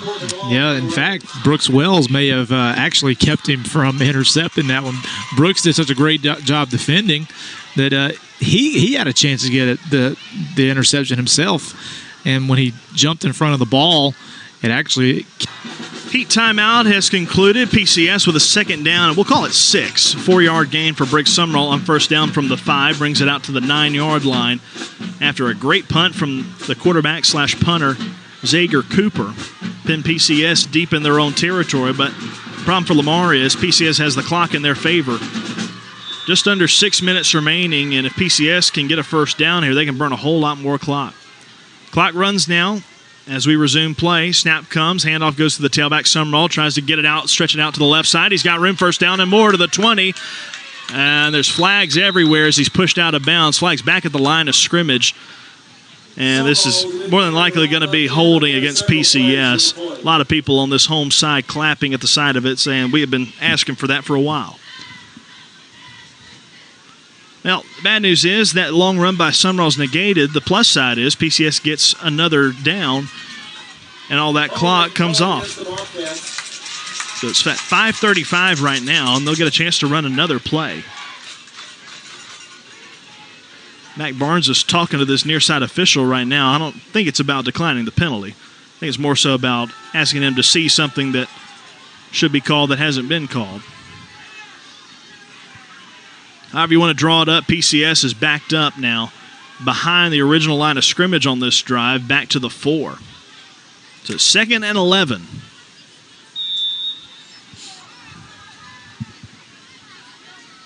Randolph operates under center, hands it off to Summerall. He goes right this time, gets to the 5, 10, 15, 20. Open field 30, 35, 40. Only one man with an angle, 50. Angles back to the left, 40, 35. Man chasing him from behind, 30, 25. And finally brought down to the left side, numbers at the 20.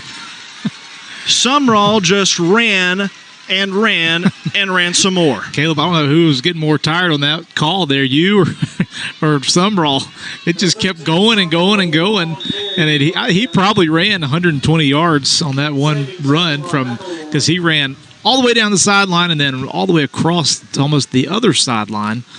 And I mean, I would say at least 100 yards that he just ran. He'll only get credit for 76, and that's the longest run he's had tonight, and it did not result in a touchdown.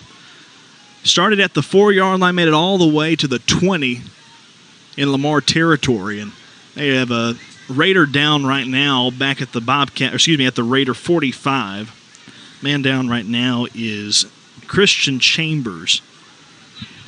Well, Caleb, in 2 runs, he's had 149 yards. He had the 73-yard touchdown earlier, and that one that was 76, and then he had a 50-yard touchdown. So he's almost got 200 yards in just 3 plays. Yes. So you and I were talking during a break. Like, it doesn't seem like we should have 40 whatever points because of how well Lamar had adjusted and just stopped our run up the middle. But it was these huge plays that we've had. They were just quick hitters that have just been the backbreaker for Lamar. And that was another example of one of them right there. And that's why we have the 49 points that we have. 49-25, PCS deep in Lamar territory now after the big run by Summerall. They actually gave him the 21. Still the longest run he's had today. And the clock will run right now after the injury. 5:15 and rolling here. PCS can milk this play clock. They decide not to. Randolph actually back to pass. In trouble. Steps up in the pocket. Eludes a man. Throw is complete for a first down to the 6. Trying to shed a tackle to the 5. Gets down to the 4. And that's a new man who hasn't caught one today. Eli Green. Eli Green getting his first catch of the year. And he was wide open on the bootleg, and if Ian could have just seen him, that's what I was waiting on. He was wide open, but like Phil said, he just buzzed in like there's a flag on the play. May bring it back. Well, if it does, that'll give PCS another free down, but put him behind the chains. I didn't even see a signal. He just pointed PCS's way. Well, he said illegal block below the waist, I believe. Oh, okay. He did it very quickly. That's about the only thing they've been doing quick tonight. So the pass to Eli is negated. Hey, still a positive look, though, to see him make a catch right there. Yeah, you hate to have it called back on a penalty. Because I believe you're right. I believe that was his first one of the year. And it got us down deep, right around the goal line, around the 5-yard line. But, again, a penalty. I would hate to know our penalties tonight. You and me both. Ball is all the way back at the 35. PCS has to get it to the 11 for a first down. Under center, Randolph takes it, hands it off to Sumrall, knifing off the right side of his line, takes it forward up to the 31 for a modest 5-yard gain. A little hand fighting at the end of the play between a couple linemen. It's broken up and no flags come. Sumrall with a short gain. Actually, they don't give him the 31. They mark his progress only back to a 33. I thought he got more than that. Evidently had a knee down prior.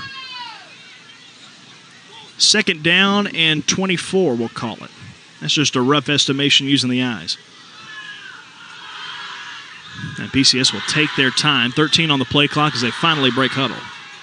They'll send Max McGee out wide to the right. Randolph underneath center. Slightly different formation. They hand it to Sumrall, looking for room off the right side, doesn't find it. Gets stood up at the line of scrimmage. Maybe gained a yard, but they're not going to give him anything. That'll keep the clock rolling. That's the positive side. 3:50 left to go in the game. Once again, Lamar down by 3 scores at minimum. Sumrall again on the short gain. Hit at the line of scrimmage. So still 3rd down and long. We'll still call it 3rd and 24 because a little hard to do that math real quick. Duncan, Rancier, then Beethoven. I think if I could map it out real quick, I think it adds up to about 22. So 3rd and 2 to go for PCS. Ball in Lamar territory, and they'll burn a timeout as the play clock hits 0 to avoid a delay of game penalty. So they burn up the clock as much as they can on that individual down. 3:15 left to go in the game. PCS leading 49-25. We'll go ahead and take the break. 30 seconds. This is PCS Bobcat Football. Best tailgate, brisket. No, real football y pollo asado. Hoops and wings. Dude, subs. Hot dog. Chili dog. No, Dodger dog. It's gotta be crawfish. Now you're talking. Burgers. 7-layer dip. Ribs. No contest. Hummus. What? You need a hot grill. And ice cold Coke. Of course. Football and Coke. Come on. It's got to be Coke. Game day. Race day. Calls for Coke. You know it. Grab yourself a Coke. It's tailgate 101.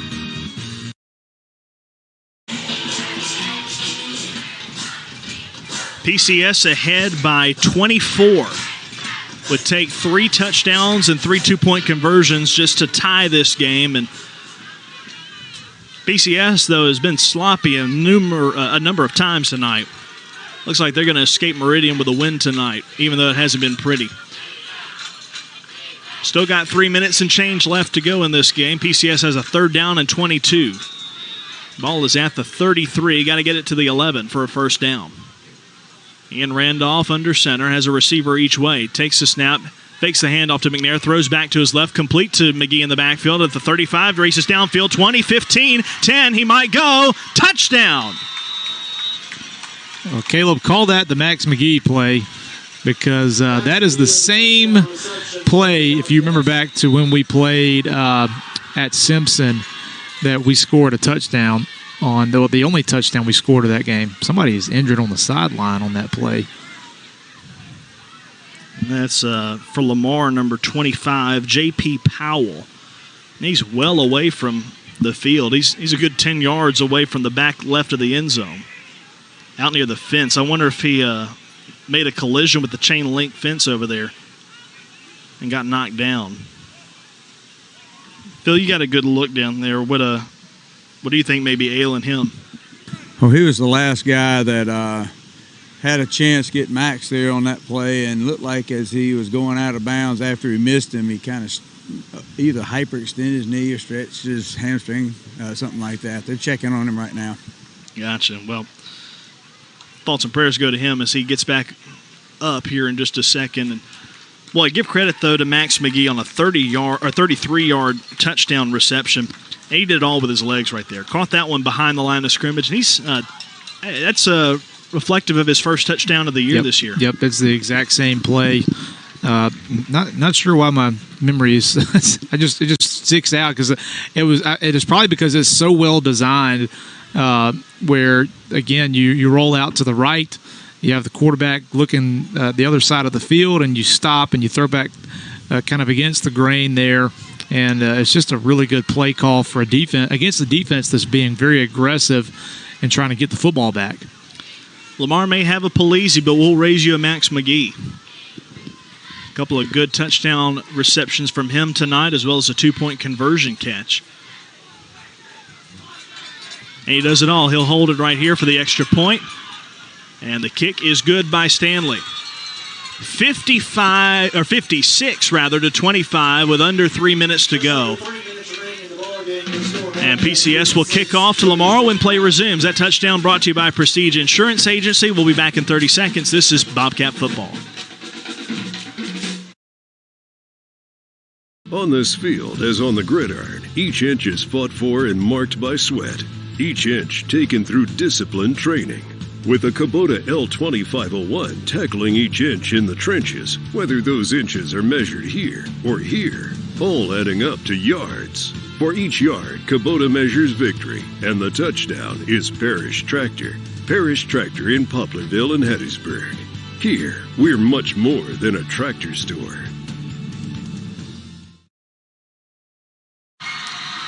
Well, McGee had been pretty quiet. Only had 3 receptions for 14 yards last week. Now has 3 touchdowns in this game against Lamar. Mid-range kick, grabbed on a bounce at the 30-yard line, taken forward for only about 3 more yards as Lamar takes over. And Joseph Baugh makes the stop for PCS. So we're under 3 to go, 2:54 left on the fourth quarter clock. The score is 56 to 25 PCS over the Lamar Raiders. And Lamar, who's had great success over PCS in the many years that PCS has played football, I went back and looked up some of the different games that we've had against them prior to this year. And PCS, prior to tonight, only had 3 wins over Lamar and a whole big handful of losses. They were 3-10 against Lamar in history. Handoff goes straight ahead, angles left out to the 40, and tackled there is new running back in the game. That was, I believe, Duncan. Well, Lamar just has a really rich history of football.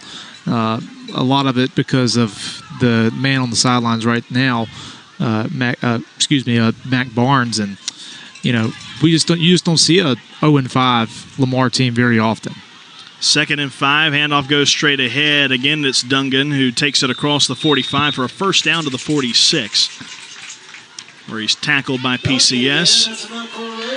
As it's now a 4-possession game, PCS has elected to trade out their personnel and now have more of the second-string guys out there. Yeah. And Lamar's taking the same route. They've kept Cooper out there, but they've traded out running backs, and they've traded a couple of receivers as well. Yep, a lot of younger guys in for both teams, and that's always a good thing. And, you don't like to see blowouts, but at the same time, you like to see some of your younger guys get some, game-like reps, and this is one of those chances for them. 2:16 on the clock. Clock has stopped, and now we'll continue to roll. Okay. I don't know why it was frozen for a moment there. 1st and 10, Lamar, 1-by-2 receiver set. Handoff goes to Dungan, goes off the left side. And a big collision there with... That's C.J. Bryant on that. C.J. Bryant, one of the captains for tonight's game, makes the tackle using his body. And one of the Bobcats is shaken up there at midfield.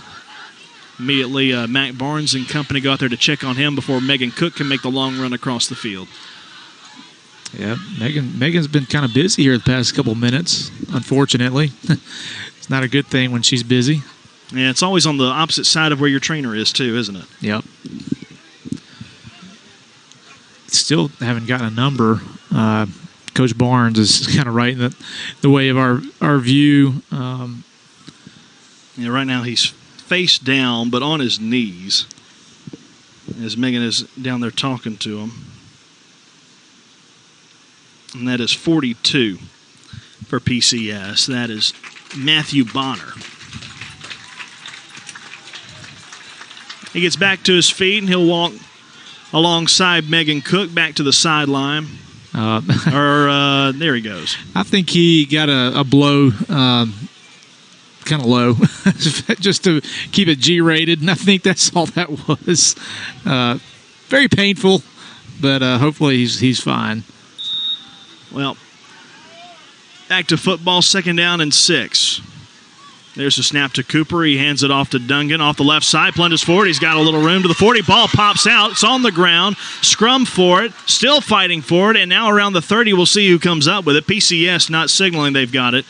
And Lamar makes the recovery at the 30. It was a positive fumble. Yeah, I think he actually gained some yards on the fumble. Yeah. NFL, you'd have to return it back to the spot of the fumble, but here in high school, they're just going to let it play out.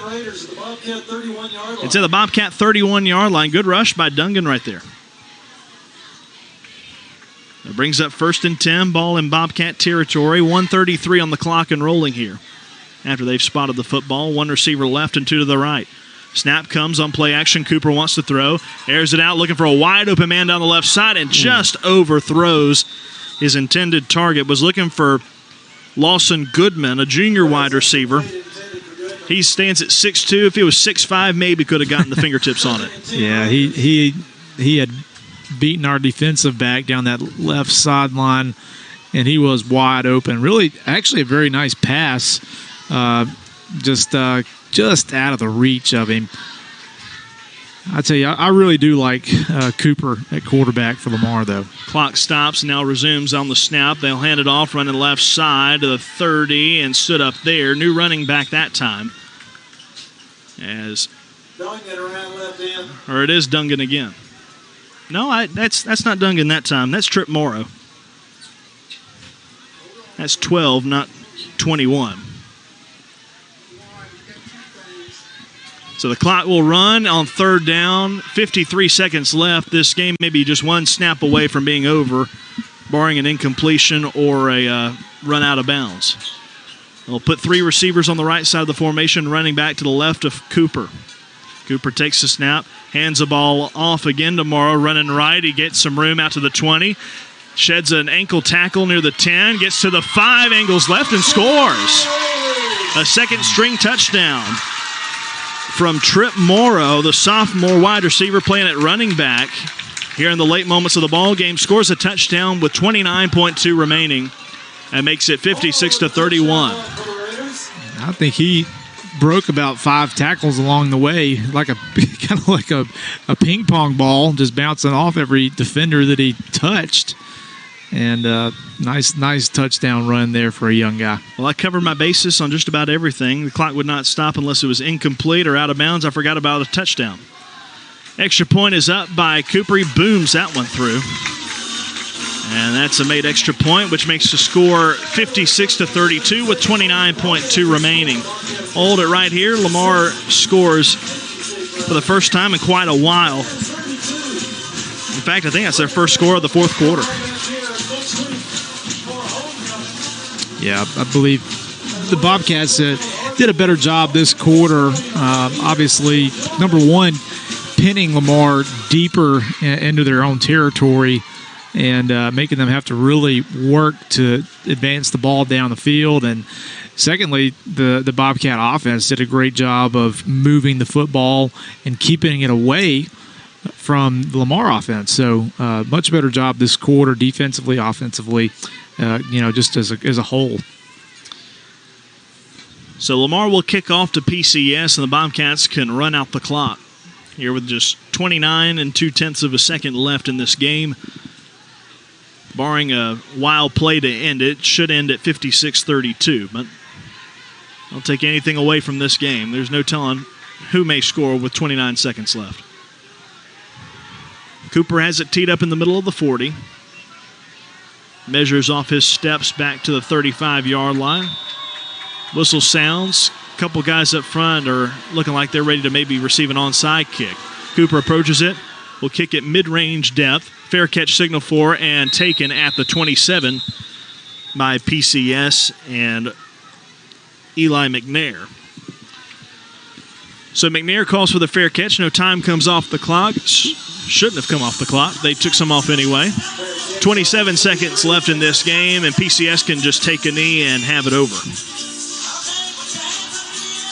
Well, PCS looking forward. They'll come back home next week and host Oak Forest Academy.